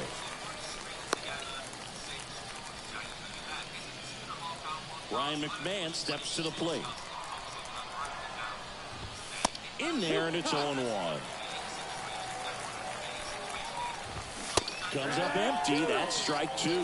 Quickly in an 0-2 count, you've got to figure out a way to shorten your path to the baseball. Put it in play somewhere, then you got a chance. Here comes a pitch. And a foul ball. He stays alive. Stop, George. I want you over here with me. George, I want you over here. Chase him down. Don't. Clocked out. Yeah, I know. George. The Impulsive podcast, because, well, what it appeared he couldn't handle a joke. There was certain. He is clocked out. Yeah, I know. George has been under a tremendous amount of abuse. No, stop, George. I want you over here with me. George, I want you over here. Chase him down. Don't. You find him. George, no, go get him. But George Janko on this podcast tells us that the edit and what they did to that podcast made him look 100 times worse, and they cut stuff out that absolutely shouldn't have been cut out. Okay, the Bobby Lee situation. Who was the first person that jumped off the couch and said, George just left, that was not good, we have to fix the situation? But did they not cut shit that you should have stood up for me and said, hey, you can't cut that shit? That's going to make him look like an idiot for leaving. Mike responds to this by pretty much confirming it's true, saying that they edit things in Impulsive to protect the guest. We have numerous times on the show, which I'm sure a number of shows do, caught things that we believe will protect the integrity or reputation of the guest. That protected nobody but him. No, the guest. That's what I'm trying. But what about the guy that you break bread with, bro? I mean, that is such a backwards mentality. For sure, I understand a guest comes on, they're doing you a favor. I'm not sure if Impulsive pays for their guests, and you don't want to do them dirty, but if protecting the guest comes at the expense of your friend like George, that's fucked up. Yeah, Mike, if this was an episode that He needs to throw that breaking ball with just a little more conviction to get the swing and miss. Swing and a miss. And he's down on strikes. And now 2 gone. Digging in, Ezequiel Tovar. Popped up left side. Makes the grab, and that's the inning.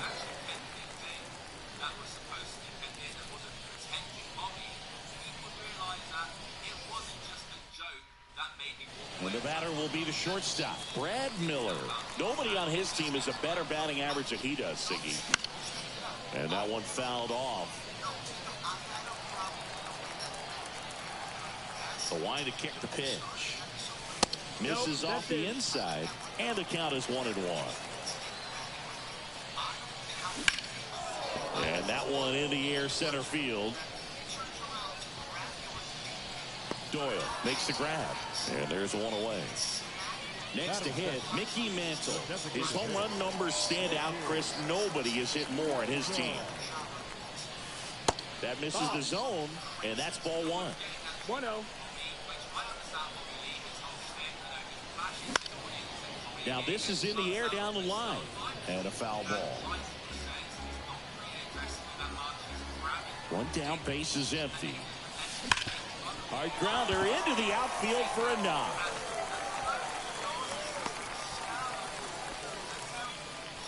Well, that'll make you feel good as a hitter right there. Everyone's trying to elevate the ball in today's game, but if you can hit a ball that hard on the ground, it's going to find some holes. First offering, runner goes.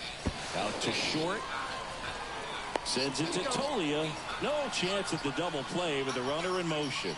Deceptive slider right there. Stayed in the tunnel a long time. Got that hitter out front, rolled over it, put it on the ground. Now it's the second baseman, Cedane Rafaela. This one popped up. Foul ground, first base side. He's there. He's got it. And that will end the inning.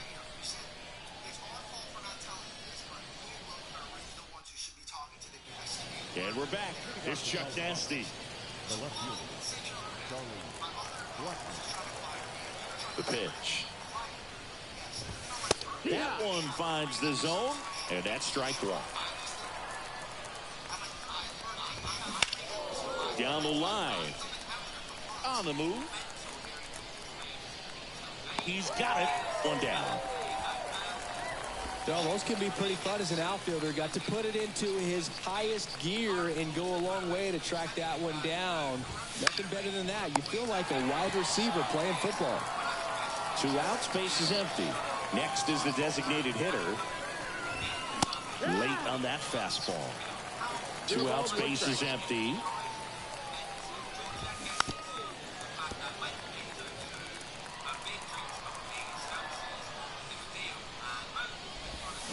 This to third. Martinez slings to first, and that will end the inning.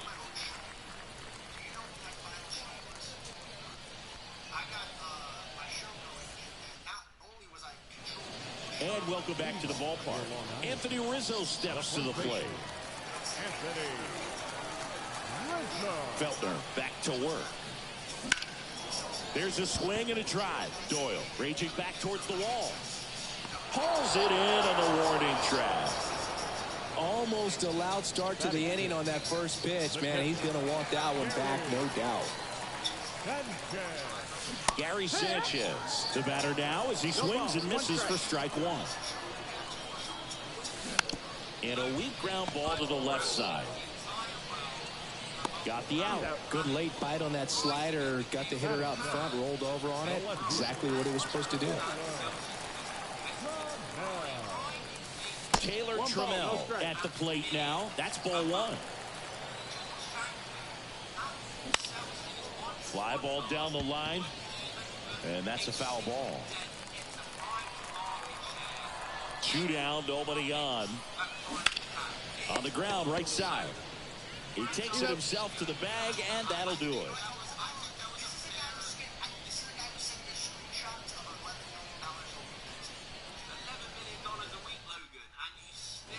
Well, here we go. Top of the third, scoreless game. Now it's Brendan Rodgers. And there's a foul ball. And a pitch. Swings through that one out in front that time. No ball, 2 strikes. Next pitch is outside. 1-2. And a swing and a miss. Leadoff man retired here in the third. Here's Michael Toglia.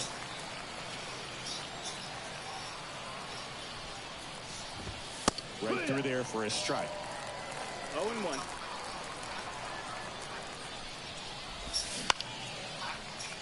Top of the third, no score. High fly ball lifted in the air right field. Kjerstad makes the grab, and there's 2 down. Maybe caught that one off the end just a little bit. Couldn't quite barrel it up enough to really drive it. Brenton Doyle digging in for the Rockies. Flips the corner. Strike one. Doyle measures 6 feet 2 inches, 200 pounds, and he was drafted in the 4th round back in 2019. 2 outs. And down on strikes he goes. And good work there as he gets a 1-2-3.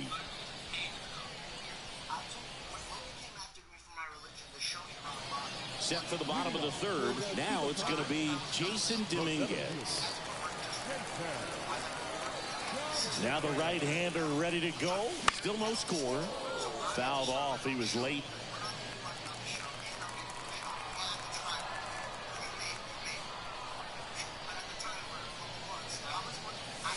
Swung up, belted.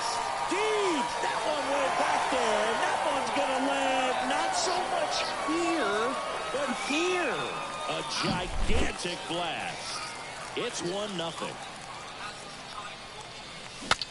Broken bat, and it's popped up. And there's 1 down. It's a good recovery, though, after giving up the home run. Not allowing it to stay in the head, but going to work at the next hitter. And a tough one at that. Swung up, belted. Deep. That one went back there. And that one's going to land not so much here, but here. A massive home run. Second home run of the inning for them. And they tack one on the board. It's 2-0. And now it's going to be Mickey Mantle. And first offering is fouled off. The wind of the pitch. Foul ball. Still only 1 out here in the inning. That missed inside. Now 1-2.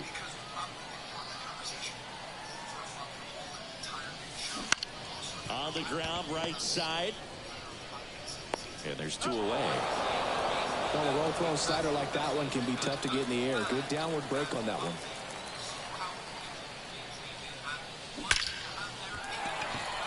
That's a laser base hit, and that extends the inning. I'm sure he feels really good about that one. That ball was drilled 106 off the bat, and that's the kind of feedback that tells you you're right where you want to be with your swing mechanics. Swung on, belted, deep. That one went back there, and that one's going to land not so much here, but here. He sends a rocket to left. Their third home run of the inning, and they boost their lead. It's 4-0. So 2 away with nobody on. And here is Anthony Rizzo. There's a strike. Well, they've been able to score 4 runs off of him in this inning, and this is where you want to just max out. Get as much as you can. Give him one of those tough innings where it's going to be hard for him to recover in the next one. And he hits a ground ball right side. Gets it to first. And they're happy to just get off the field after that frame. And we're back. And now the right fielder, Nolan Jones. Scott back to work. That's in for a strike. Oh, he's looking great so far. It helps when over 80% of your first pitches are strikes. He might be able to go the distance if he keeps this up. Gathers and throws to first. Leadoff hitter retired in the 4th. Ryan McMahon getting ready to hit.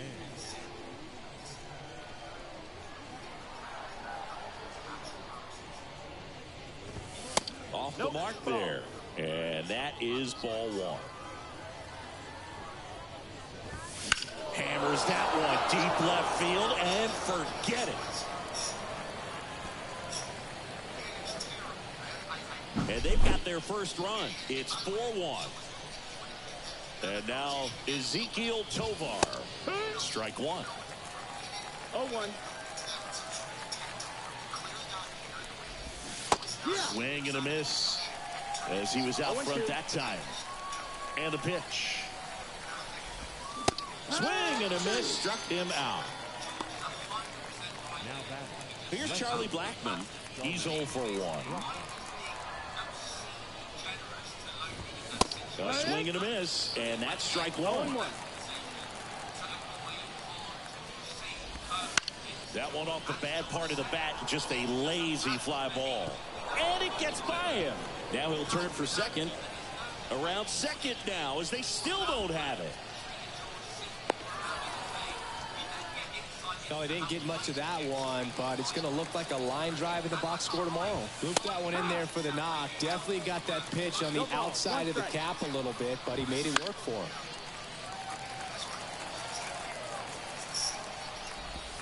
That just misses, and the count 1-2. Scott, one of the best. Got him looking.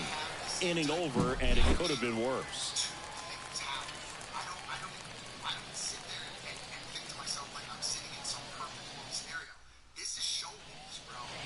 And welcome back to the ballpark.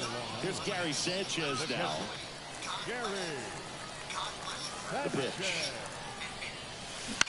On the ground to short, Tovar. Zips it to first. And one gone in the 4th as they get the leadoff man. Here's Taylor Trammell. Hard hit, left field, base hit. So a man aboard now with 1 away. Went up there looking to be aggressive and got something he could handle. Challenged him with the fastball right in the heart of the zone, and he was clearly ready to jump all over it. Dominguez in the box with 1 away as he takes ball 1. Trammell, the base runner at first with 1 out. Swing at a high fly ball, deep left field.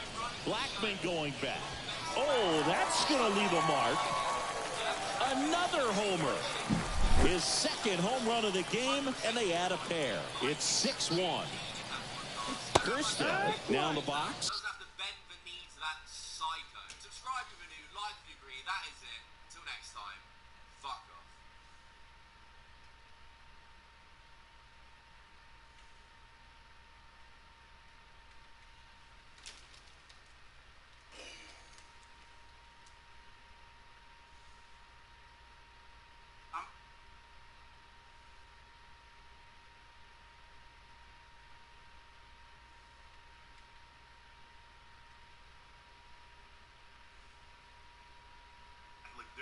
direct correlation between a high body count and a woman cheating. There just is.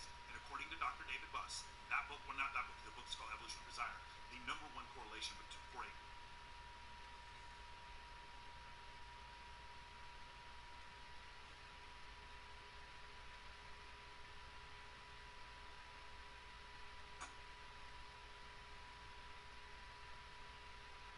So it has been a while since we last talked about Fresh and Fit. Last time we caught up with their dynamic duo, Myron was crying about saving men. Saving children, right? That was great. But saving you guys is better.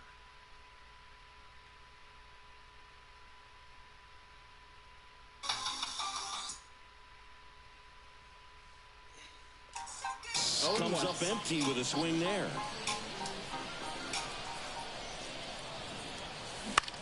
Here's a high fly ball out to center.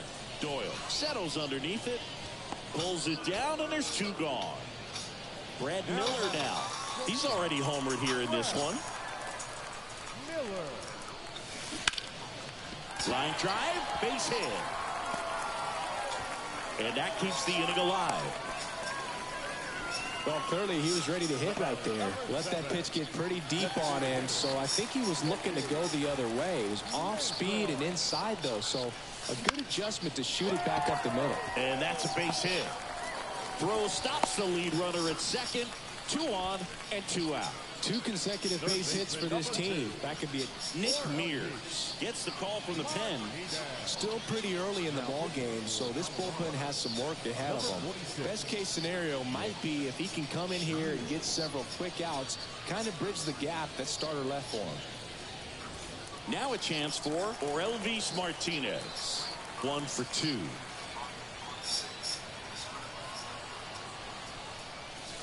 In for a strike. It's 0-1.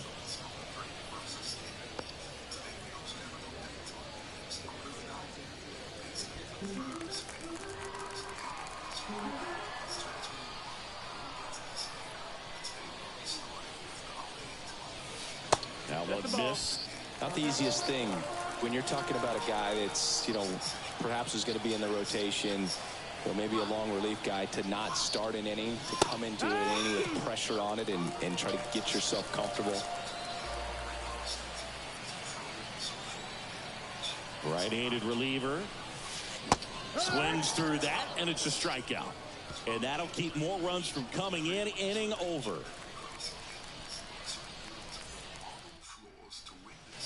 Ready now for the 5th inning. Now it's the DH, number 82.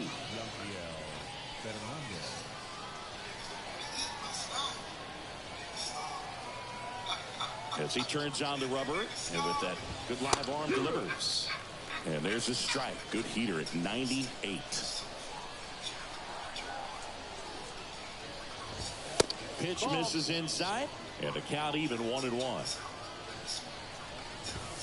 Just off the inside edge.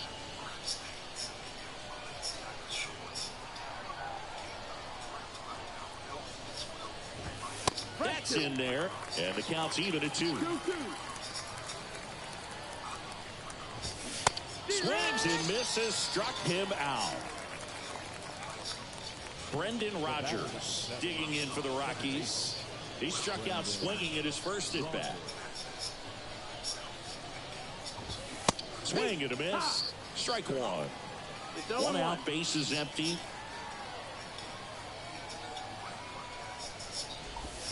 And that's outside. And it's a ball and a strike. 1-1. Just missed.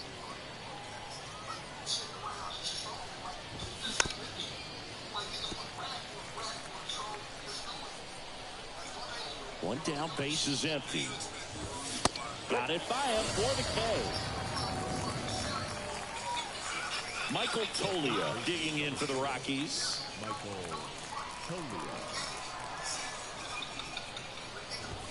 Late with the swing there.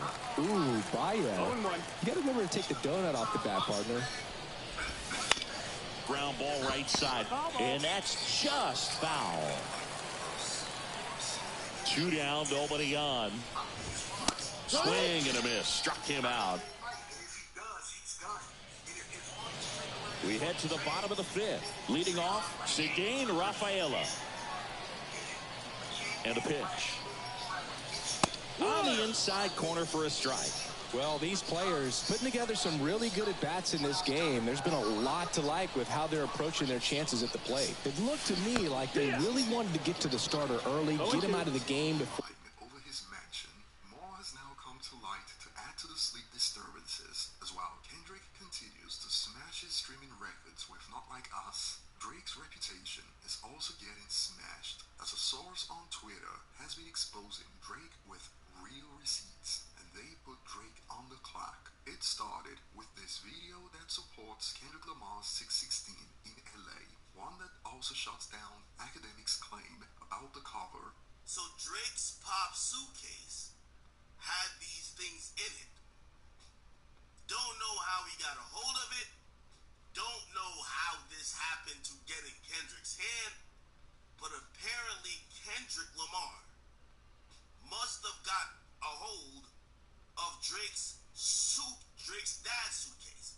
So we're talking about Dennis Graham. And it started with this tweet and an eerie video that looks like something straight out of Gotham. 1. King Kendrick is not a liar, and I am not a thief. 2. Mr. Aubrey Graham Drake and Mr. Livingston Allen academics have until noon Monday, May 13, 2024 to retract your claims of theft, or my attorney, Miss Adrian Edward, and I will exhaust every legal option available. Dearest Agnes, I'm sorry that man is your father. Let me be honest. It takes a man to be a man. Your dad is not responsive. I look at him and wish your grandpa would have wore a condom. I'm sorry that you gotta grow up and then stand behind him. Life is hard, I know. The challenge is always gonna be this home. Sometimes our parents make mistakes that affect us until we grow. And you're a good kid that need good leadership. Let me be your mentor. Since your daddy don't teach you shit. Never let a man use on your back, son. Either you die right there or pop your man in the head, son. Never fall in the escort business. That's bad religion. Just remember, you can come on, man. If you got bitches, you never code switch. Whether right or wrong, you're a black man. If you're doing what the fit you goes, do some push-ups, get some discipline. Don't cut your corners like your daddy did. Fuck what else even did. Don't have to play with him, but silly. And get a chill for shit. Understand what's wrong, rocks and high pants, that's law. Don't be ashamed of who you with, that's how he treat your moms. Don't have a kid, but how the kid, but how he can't be sure. 5% copy him. Come on, man. I don't know who you are. Think of one you think. I see the stars that feel. But you got even harder than him. And you nothing like him. You'll carry yourself as kid. You can't understand it right now. You think this shit's cool? Oh, man. Ooh.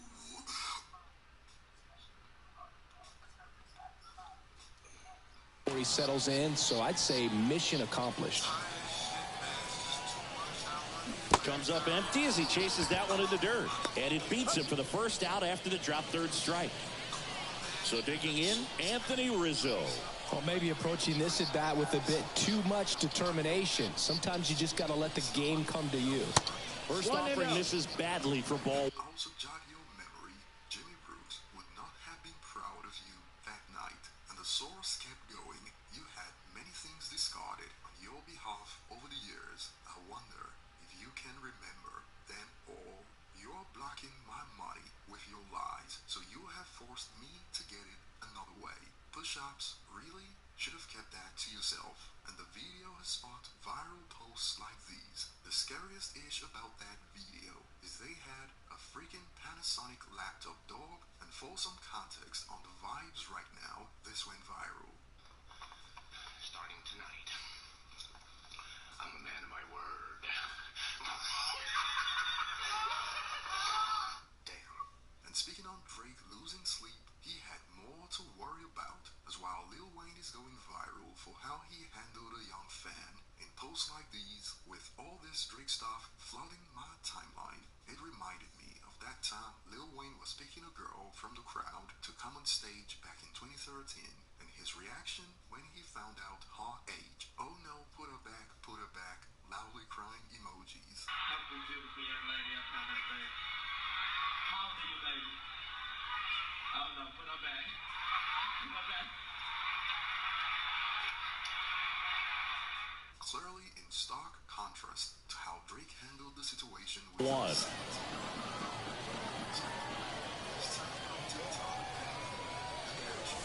He was late there, strike one. Instead of letting the hitter get his arms extended, tied him up a little bit, slightly up, slightly in.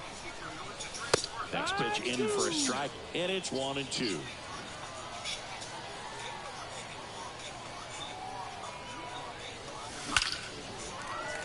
Liner, and that should be extra bases. Around first and hustling for second. And that's a two-bagger. All over that one right there. I could watch base hits like that one all day long, and so could every hitting coach in the league. Just a nice line drive into center field.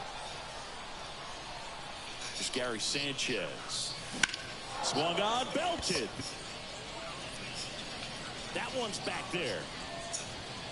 And that baby's gone. That'll fire up the dugout, and they add to their lead. It's 8-1. Taylor Trammell, the next to hit.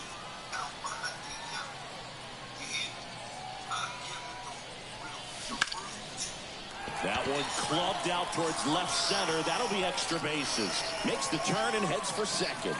Not stopping. He's going for three. Trying to wiggle out of a rundown now. They put the tag on him, and that's out number 2. Jason Dominguez digs in now.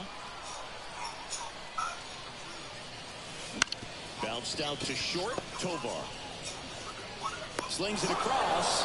Bang, bang play, and the inning is over.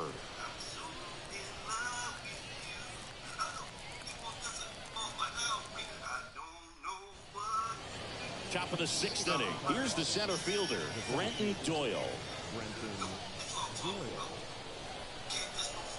The pitch. And that's in there at the knees. That clips the corner. 0-2 count, both pitches on the inside part of the plate. Hitter is thinking, I don't want to get beat here. This is a good time for something off speed away. Swings through it, and that's a strikeout. Next to hit for the Rockies, Nolan Jones. And a foul ball. Jones, in his second season, 25 years old, and he was a second-round pick back in 2016. 0-2 now. That's foul off to the right side. Keeps the AB going. Base is empty, one away, and we're in the top half of the 6th. Ball one there. That's right. Real quick. That's right, sir. Here's a 1-2. Swing and a pop-up in foul ground. Drifts towards it. Puts it away for the out. 2 away now. Next for Colorado, Ryan McMahon. He's already homered in this game.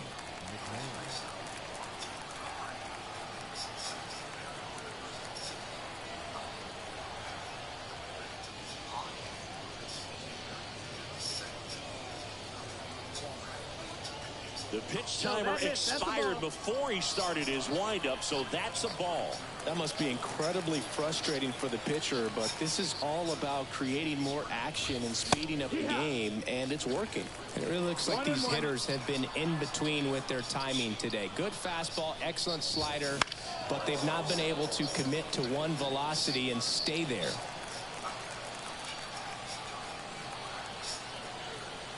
Kicks and deals. Swing and a miss, and he got him. And it's a 3-up, 3-down inning.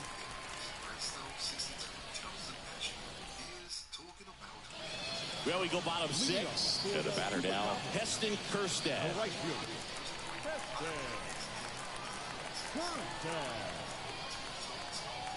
And the right-hander back to work. And a foul ball.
mistake, too, the addressing everybody. In the moment, I'm loving it.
The pitch.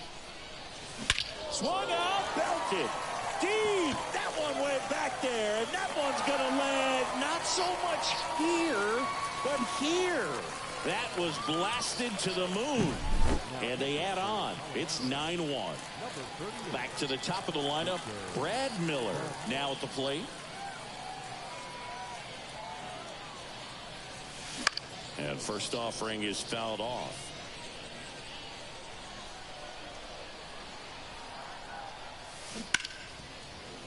The real threats are coming up. Already given up a home run in this inning.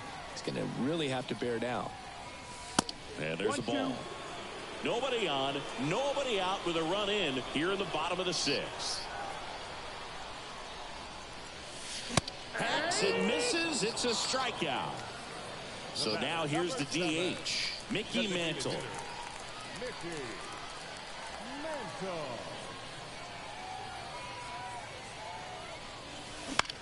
That's out to center field. Doyle settles under it. Squeezes it. And there are 2 outs. 2 outs, base is empty. Now here is Orelvis Martinez. Swung out, belted. Deep. That one went back there. And that one's going to land not so much. A gigantic blast. It's their second home run of the inning, and they add a run. It's 10-1. When a guy's got a real hard fastball, you can't overswing. All you've got to do is get the bat head to the spot. If you do, he supplies the power, and you'll get to jog around the bases like he did right there. Now here is Cedane Rafaela. First pitch doesn't find the zone.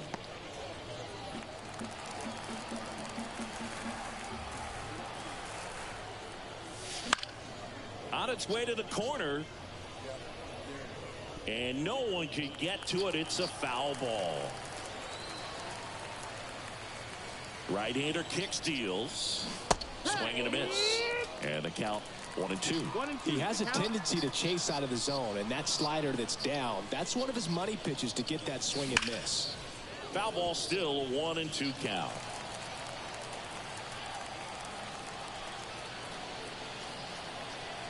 At the belt and fires.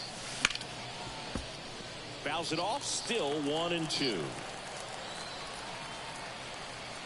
2 outs. Headed down the line. And that drops foul.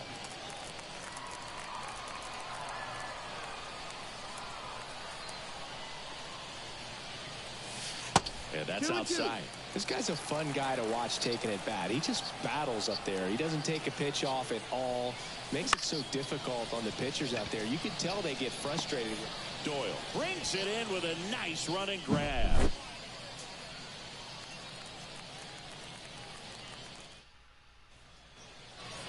Top of inning number 7. Here's the Rockies cleanup hitter, Ezequiel Tovar.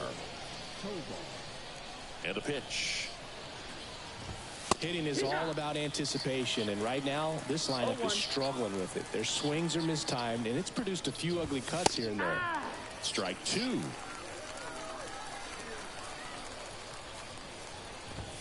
Swing and a miss. The velocity blasted it right past him. Now it's Charlie Blackmon.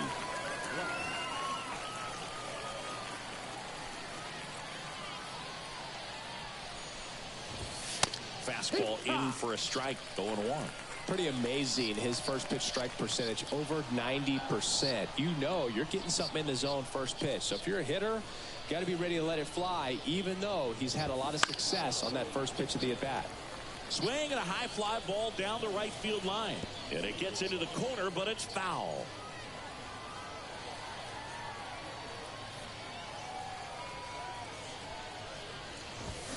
Swing and a miss, struck him out. And now it's Elias Diaz.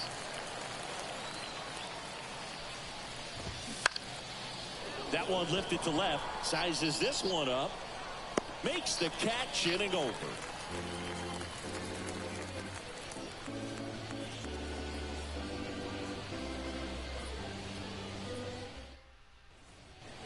And we're back. And the batter now, Anthony Rizzo. The first baseman, Anthony Rizzo. Bodnik back to work. And immediately pumps in a strike to the left-handed hitter. Well, impressed that he went right after him on that first pitch. That's the key. Try to get ahead in the count. Then you can play around a little bit more as the at-bat expands. And they get the leadoff hitter in the 7th. And here comes the power-hitting catcher, Gary Sanchez. 1 for 3.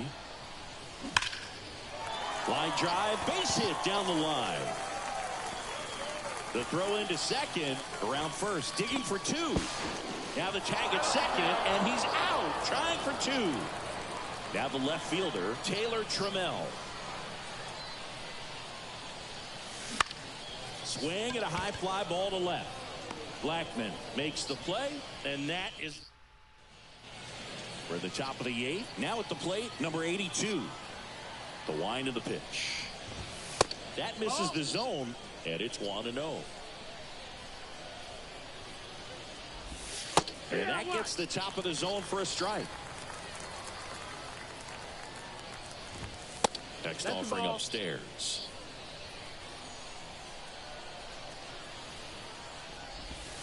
Right through there for a strike. 2-2. Left-hand hitter waits. That one missing inside.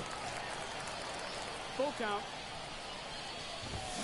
Swing and a miss, and he struck him out. Leadoff man is out here in the 8th. Here's the second baseman, Brendan Rodgers, who's 0 for 2 with a pair of strikeouts.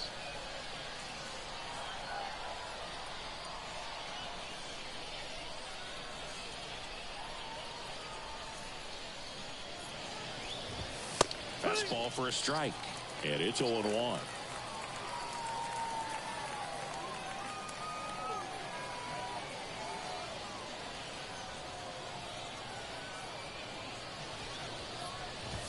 There's a strike. Man, he is just dialed in right now. Every pitch thrown with so much conviction.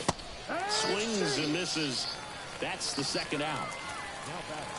So in now for Colorado, Michael Toglia. And misses inside. That's in there. Strike one. Swing and a miss. 98 on the gun. Well, he went inside a couple of times, and now outside. Hitter's not exactly sure where to look for this next pitch. Some heat there at 98. And welcome back to the ballpark. Now, Jason Dominguez. Here comes a pitch.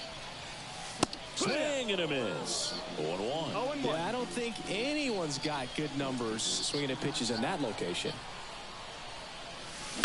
On the ground to the left. Tovar. On the run, throw to first. And that's one away as the leadoff man is out in the 8th. Heston Kjerstad will hit next.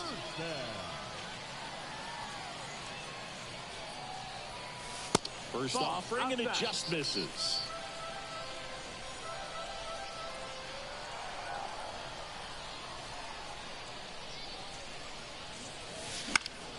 That one fouled off.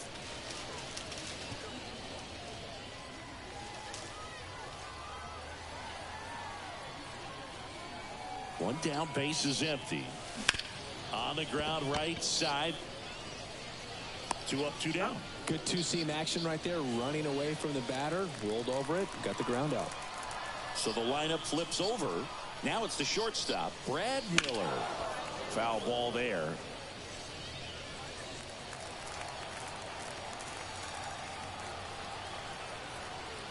Two down, nobody on. Bounce to the right. Rodgers whips it to first. 3 up, 3. All set for the start of the inning. And now the center fielder, Brenton Doyle. And a good fastball to start him off. That's strike one. I mean, his pitch efficiency, ability to get ahead in the count, at times pitch to contact, let the defense work behind him. That's why he's still in the game here in the 9th inning.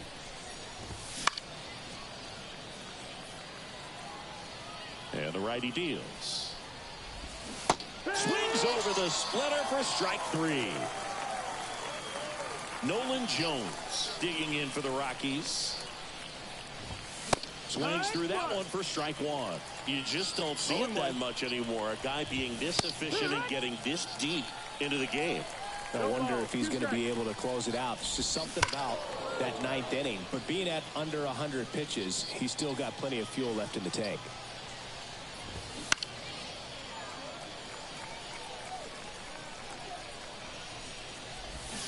Swing swing and a miss for the strikeout. Rockies down to their final out. Now the third baseman, Ryan McMahon. And there's a strike. Good heater at 98.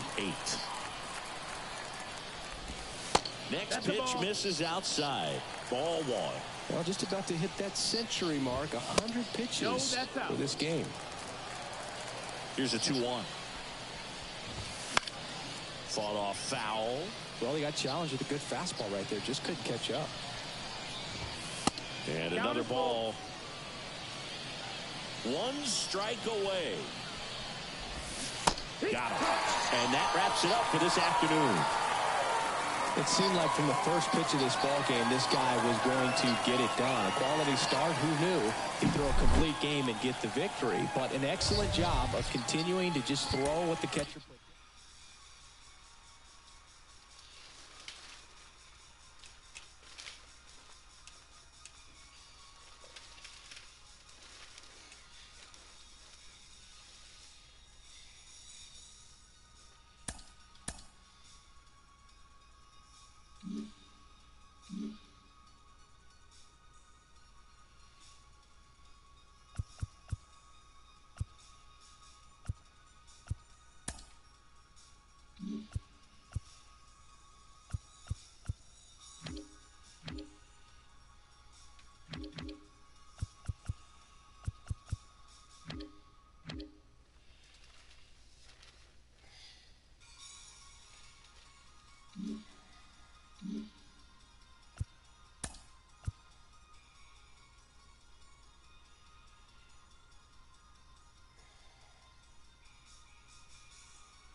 Spring Poker Open final table for this kickoff event here at BetMGM Borgata. There's a $1 million guarantee for this event. It was a $500 buy-in, and now we are down to the final 8. I'm Nikki Limo in the booth with Sethy Poker. Do you like to go by Sethy Poker or your actual name? Yeah, no, Sethy Poker works very, very well. I think at this point everyone just refers to me as Sethy. Yeah. That's what the people know you as, Sir Sethy Poker. They know me as the guy that makes them laugh on the internet sometimes. Sometimes. Sometimes.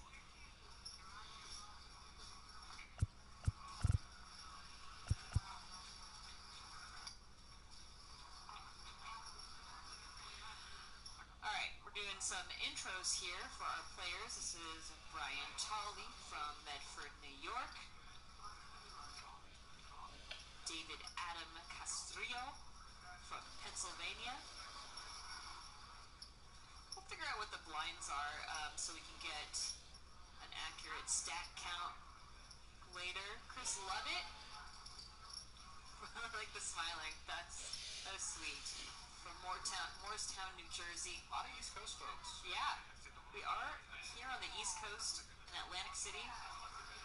David Stevens from New Jersey, which I had to find out that was actually the Atlantic Ocean outside. I thought maybe, I don't know, it was a river or something. Aaron Hendy from Columbia, Maryland. I actually got to talk to him before this. He said he's a lock for winning this entire thing. I'm not saying he did. But he does have a lot of chips. He does have a lot of chips. It's good to have if you want to be a lock on the tournament. Dennis Kurlian, Brooklyn. It seems like these players are very, very deep. It's going to be interesting for this final table dynamic. This tournament started with 100K in chips, which is crazy deep. Like halfway through, they were at still like 100 big lines was a buy-in stack.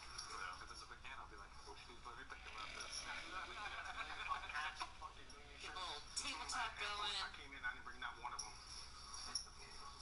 Next time when we meet, give me advertising, bro. Yeah, I know. I'm about to have my wife bring that shit up.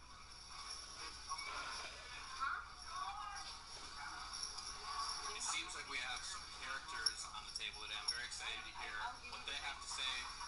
I know that Tusi was also talking to me before this, and he was also pretty confident in his abilities. It sounds like he's sun run the first couple days of this tournament. Oh, yeah? So that's always something good to have. It is, and a lot of times that's what's going to happen when you end up at the final table. So I think he's hoping that continues, and I imagine those sunglasses are going to be on at some point. So I'm very excited to see what that looks like. Now the guy's so dude. Here are the payouts. First pays over $200,000. Guys, this was a $500 buy-in.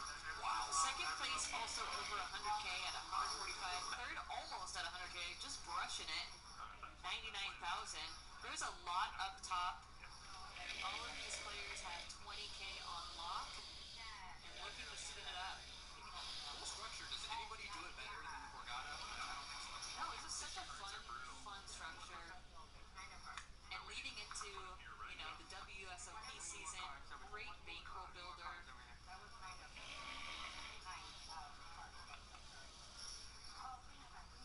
Looks like the blinds that we're coming back to are pretty easy to calculate. The big blinds, 500,000 and a million. So yeah, these players are deep. Just from what we saw already, someone has 76 big blinds, which play a lot of tournaments. It's not that often that everyone. Apparently this played till 5 in the morning, I think, something like that. The wee hours of the morning. I mean, just shout out to these players. That is such a grind. What are they on, day 4? This is day 3. Day 3? Yeah. Day 3 and you're playing until 4:30 a.m. the night before. Yeah. It's unbelievable. These guys are just absolute grinders, but there's just much money on the line. I guess I can probably say that too. So here we are at the top. We got 92 big blinds, was like the biggest stack of the table. Wow. We'll see if he utilizes the big stack to bully the medium stacks.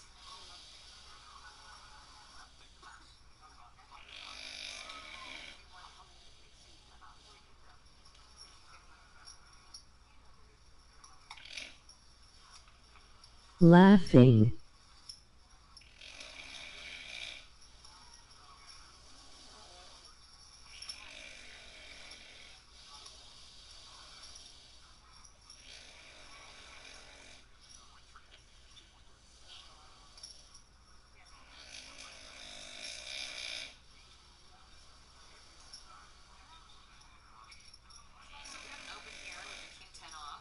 Sleeping Beauty. Cut off. Rajesh is going to, looking like he's going to call.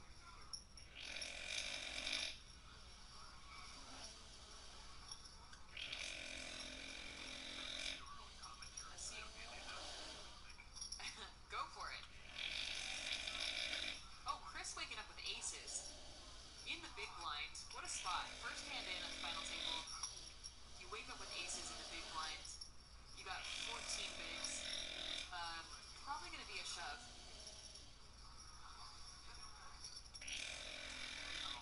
Yep, there it is.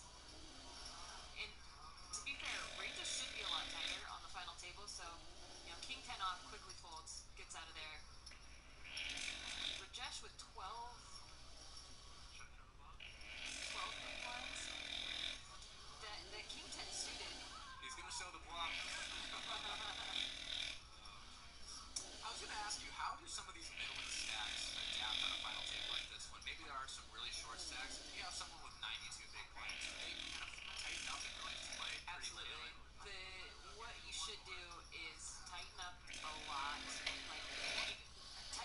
I wonder how many sheets did you have to count before you start falling asleep? SHHPS.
check suit.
7 is maybe a call, maybe not, depending on how they've been playing, but it's a good call.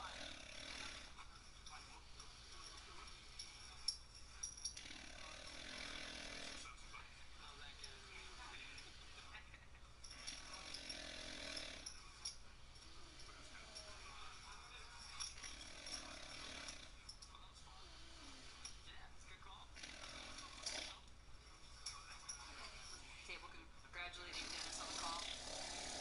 So, Rajesh Desai eliminated 8. Now, players make a pay jump. Everyone has 21K locked up. Oh, no, sorry. That's not the pay. Those are the payouts. I believe I did just hear like Chris say... I think it's like 30 something. Yeah, I think I just heard Chris say that they all made 16.5K, so I believe it's somewhere in the 27,000 range. Nice. Didn't even wait for Rajesh too far away from the table to say that either, by the way. It is really fun to make a final table pay jump. Of course. I don't know what it feels like to make a final table, so you know what? You can't make a final table if you don't play tournaments. That's 100% correct. And I'm fairly new into my poker journey, so there's plenty of time. We'll be firing a lot of tournaments. You think you're gonna try one come like soon-ish? Yeah, I think they're like WSOP? Yeah, or maybe even in the next coming days here. I know there's a deep and deeper tournament coming up here in the Borgata that's only a $600 or $500 buy-in. I think I might try my hand at that if I have some time. Yeah.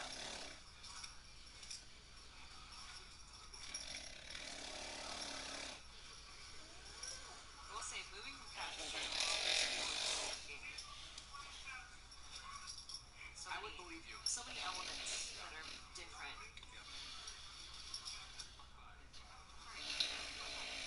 Aaron gonna open the ace deuce suited here in the hijack. A lot of people with ace deuce. It looks like the third ace deuce. I know. What in the...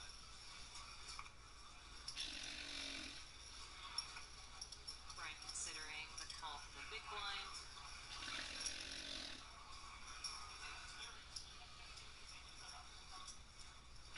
A bit of a bigger open. Bit of a bigger open, no? Yeah. You're correct.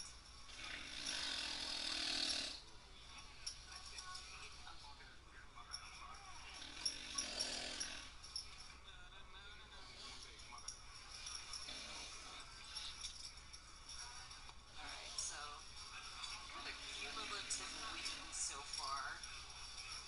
Dennis, David, Chris, and other David have been chipping up.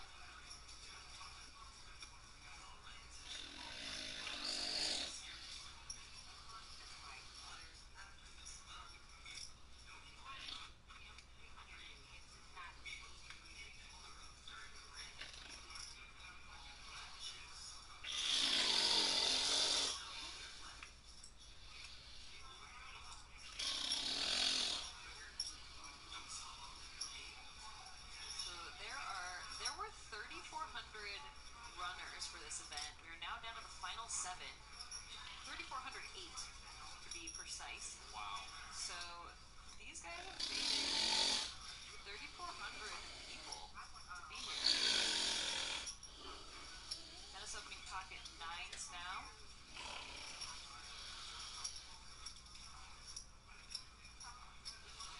A hijack. Oh, David A. waking up with pocket queens in the big blind.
the shorter stacks, and you know that these payout incomes are big.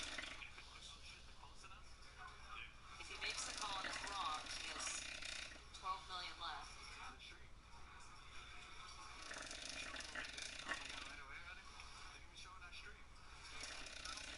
You'd think that if Chris did have an A tour reduce, he'd probably come to the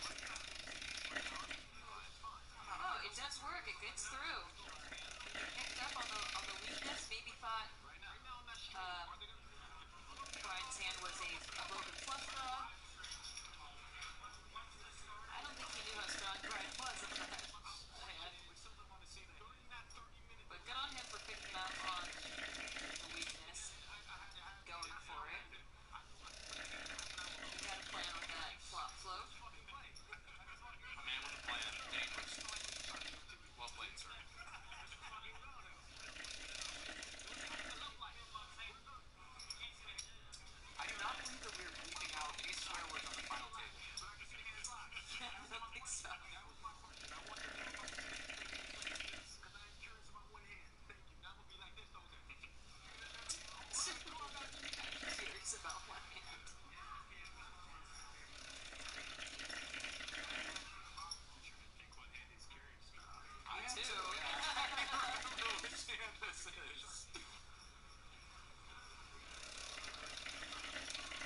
started at 100,000 starting stack for this tournament. It's very deep. And now chip leader at almost 100 million in chips. That makes it interesting. The blinds are at 12 million.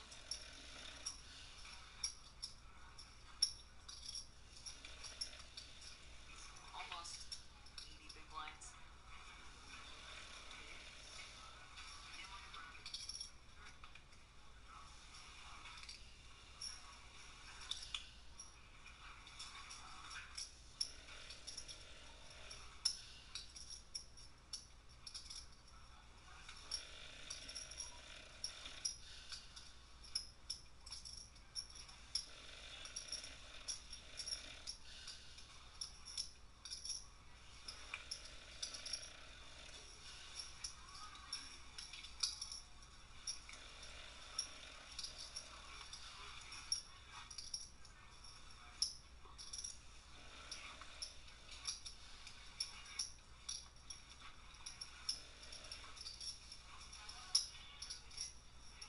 Small blind, blind versus blind now. Does have an ace. Don't know how he wants to play it.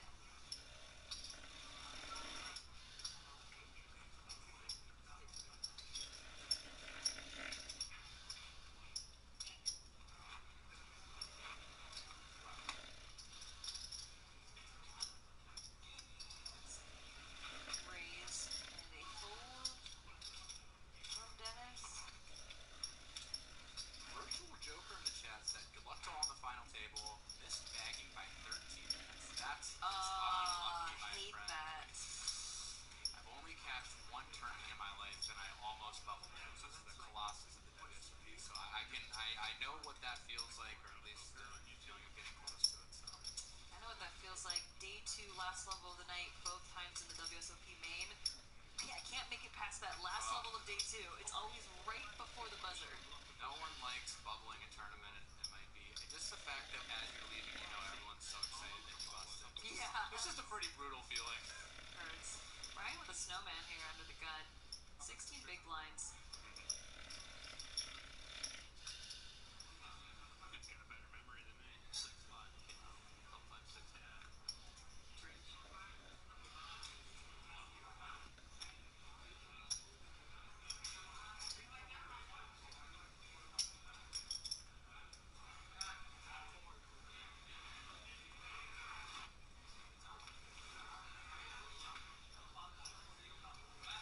Dennis with the ace-4 suited wheel hand.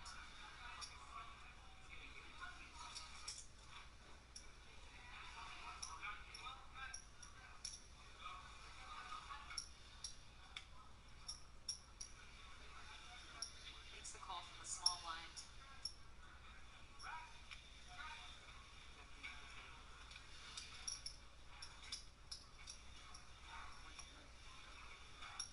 Green says, okay, I think that price is fair. Let's get in there. Brian might get a triple up.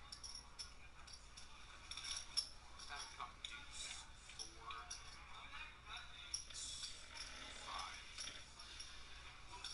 Still holding the best hand, pocket 8s.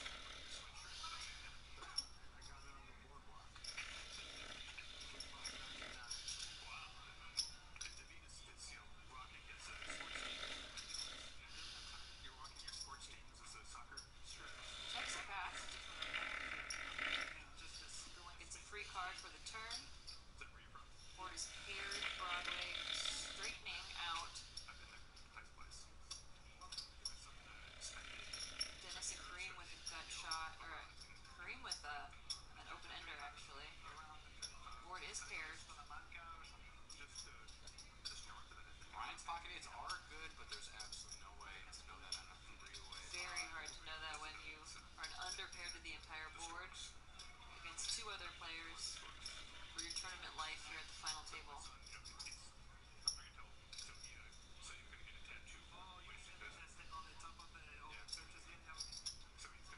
Dennis sensed the weakness when it checked around on the flop.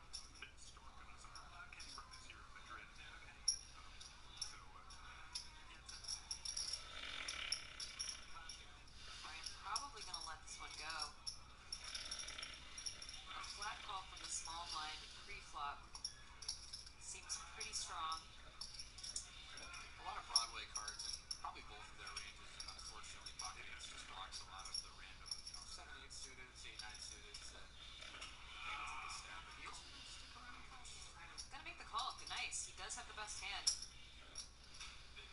felt it out. He made the call. Now Dennis looking a little scared.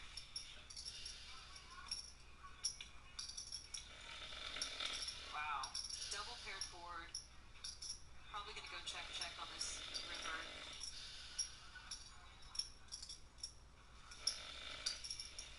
Brian probably going to want to take his showdown value, but is thinking about a move.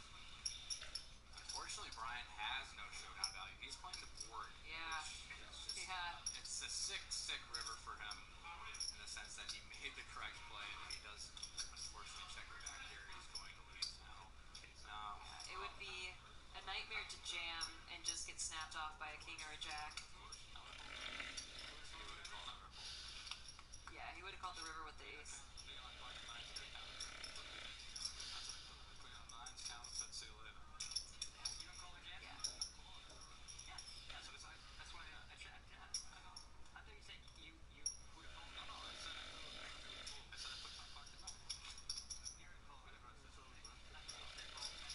He said he was going to call a jam or a bet nonetheless. Yeah, I mean, less than 10 big blinds left.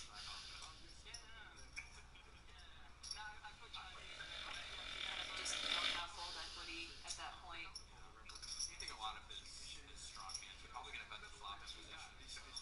Kind of a fishy line too, so maybe the check back just saved Brian there.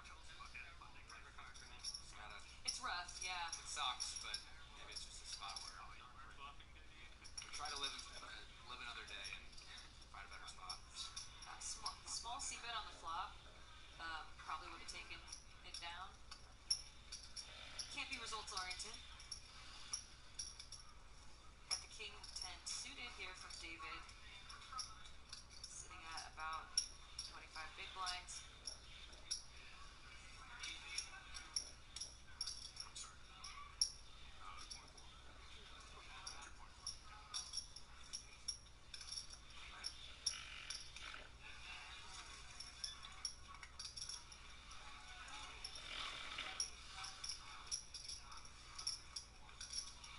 Dicey peel from the button with Jack 10 offsuit on a round table. The blinds both also having reasonable hands, but in final tables you just usually have to tighten up a lot. Brian's got a very short stack. He might consider jamming. Jam or fold would both be reasonable. Yeah, unfortunately everyone does have Hands, playable yeah. hands. They were all deeper. Jack 9 just so dominated with a hijack open. Just pretty much crushed. Yeah, the fold is very reasonable. Perhaps a button open, he could have jammed over it, but hijack is too strong. And as you can see, the two hands he's up against, you have a lot of them, a lot of strong hands. So he would have flopped the 9. Unfortunately, he would have had this. If we can only just see the flop before it comes out. You know, it would be the greatest superpower, So wouldn't it? much better for us to play poker.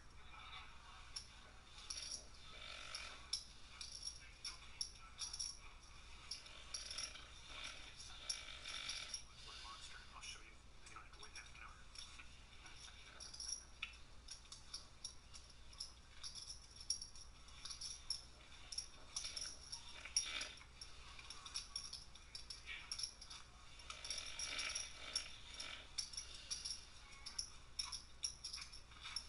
Alright, here we are with the player positions.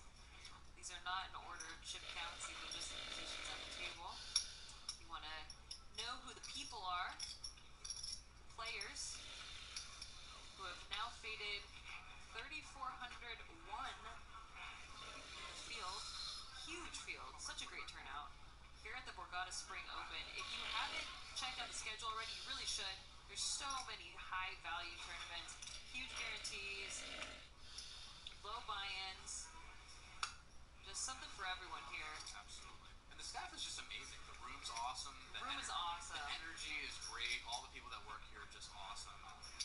Like I said, I just don't think there's much better. It's been a blast working here the past week. Just interacting with everybody, doing some socials for poker.org. Shout out to poker.org.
more important than us, but I don't think they service the janitor closet. yeah, fair. So If you guys are curious where we are, you'll never find us. We're locked in a corner in the basement. There's no way that we could do anything. there are no toilets, there's no light, there's no food Yeah. or water. I actually can't see my hands in front of my face, so it's you know, the TV that we can see is the only light source within, you know, hundreds of meters. Yeah. So we can't come out until this final table's over. David picking up king queen offsuit in the small blind.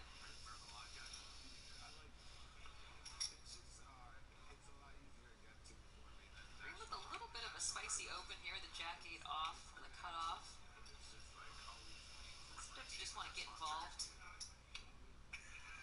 Hasn't been involved in a bit.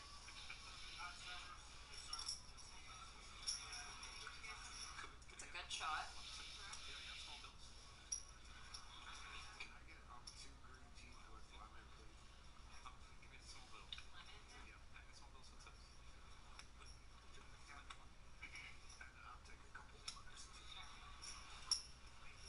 David continuing with the current best hand.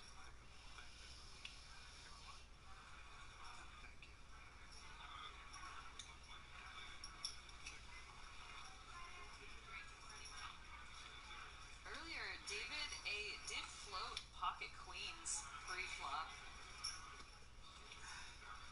and played it exactly the same way.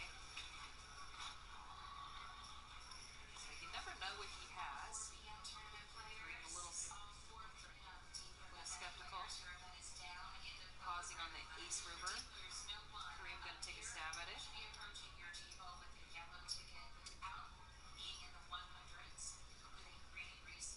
Nice. Takes it down.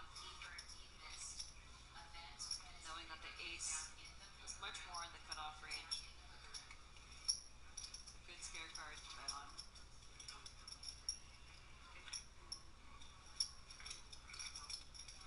But Kareem, he's gonna see that in 30 minutes. He is. See that bluff. Here are the current chip counts. David at the top with 76 big blinds.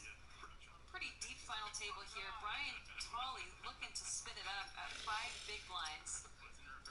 Looking for his moment, the spot, get them all in. A chip and a chair. That's really all it takes. Yeah. Double up twice and you're right back in the middle of the People have come back from worse.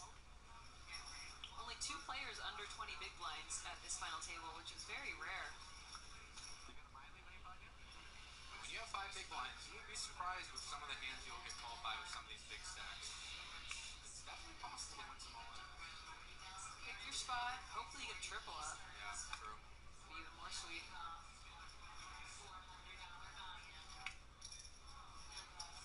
That might be good enough for an all-in, Brian. I think so. Looking for any ace, any broadways. There it is. In a late position. Even better. Let's just hope that the button and the blinds don't wake up with a hand. Oh, David S. does wake up with ace 6, but he's going to throw it in the muck. See, it's always on the fence with those raggedy aces. They might call off, they might not. I would call off 5 big blinds with an ace 6. I think my chips would have been in before the person next to me folded, but Yeah. props to him. He must have a read. Especially with, I think this is a big blind ante too, so you're only calling 3 to win, 10? Yeah, it's definitely. 110. I mean, more props to him. Not to be results oriented. That's a great fold as we saw the cards. So avoided disaster, but who knows? Could have been a 6 on that flop. On the river on the double board. River should be coming up soon. He did in fact have a bluff, so we'll see that soon. Pocket 10s for Dennis now under the gun.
ace-king, but then a king hits the flop, and actually with a much better hand than ace-king for this flop. David seems to say He might check it back, yeah. Yes. And he does decide to do that. He'd like his opponent to catch up. 10 would just be the end of the tournament for Dennis. The graphics are a little off. Oh, no, they're not. Okay, so yeah, he just made a boat on the turn.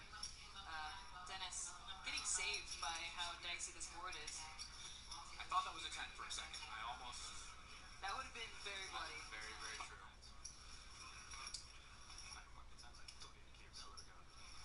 Dennis snapped my suit. Yeah. Well played by both. Yeah. Unfortunate, scary run out where David couldn't get extra value. I was going to pull the pre-flop. I felt straight. David, very tricky. Like the only thing that could check back the flop is king. Nice hit. Nice read from Dennis. That was his read, that it sounds like he still wasn't going to go broke with a set of 10s. Right. It would have definitely made him sweat a little and for sure. Be sad. Would he cry inside?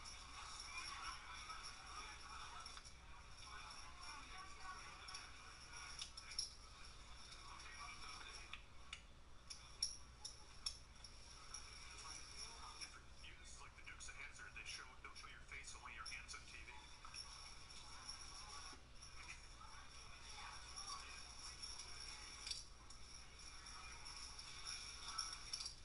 Brian with less than 10 big blinds. Considering a jam here, not a good spot for the +1. Perhaps in a later position. There's too many people behind who are willing to snap off.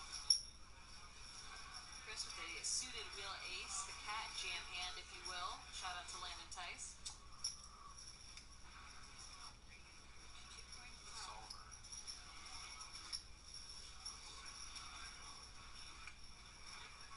A lot of Broadways waking up behind. Aaron with the king-jack suited. Small blind. King-jack suited is a nice decent cash game, but not a You do have to look at stack sizes. Chris opening with less than 20 big blinds is going to be a really strong open on a final table. So he's just going to call here.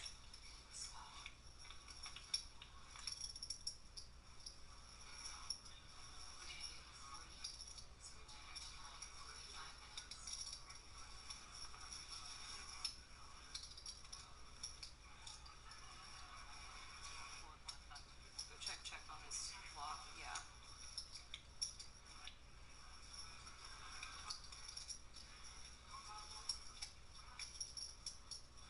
Check on the flop because, one, it's a paired board. Also, there are queens in Aaron's small blind flatting range. And Chris does have a lot of equity with an ace high. You don't want to c-bet and get jammed on.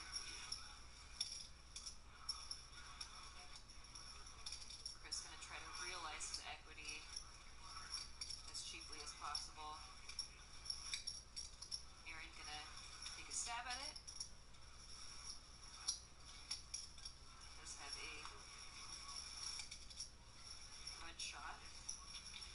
Let's take it down. nice hands. Well played.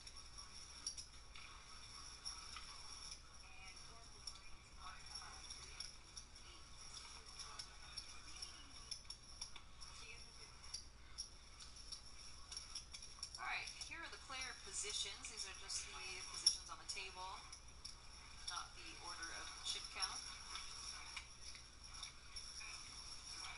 Here are the chip counts. Got David up top with 64 big blinds. Brian looking to spin it up down at the bottom, 6 big blinds. Chris Levitt also looking to spin it up, 12 big blinds. Still only 2 players under 20 big blinds. The rest of the players are going to try to wait for those 2 to bust before them, hopefully, and make some pay jumps. Pays to be patient at the final table. It does.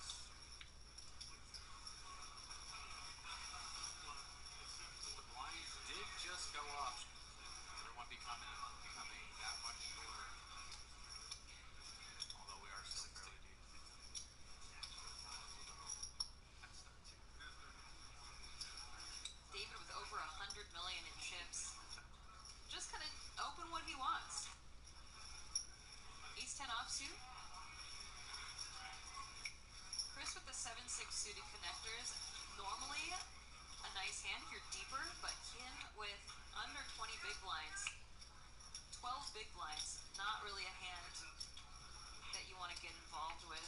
I've done a lot of work in Maryland, so I've spent some time in Maryland live on occasion. It's nice to see him. David flopping middle pair.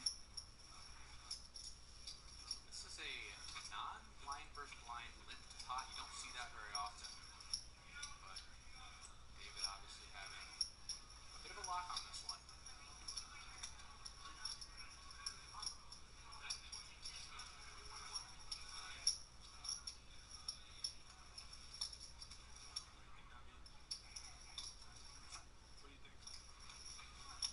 What do you think?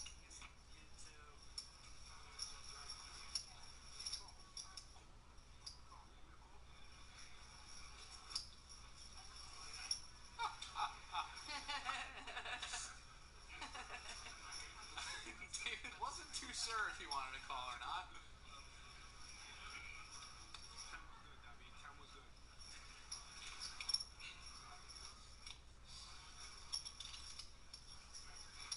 David did have a 10.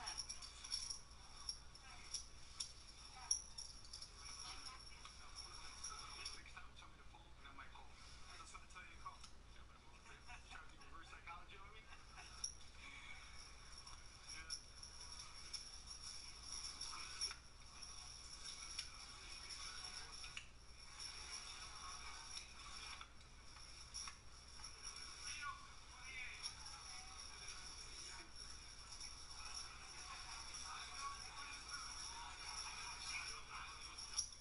David with a mystery hand here.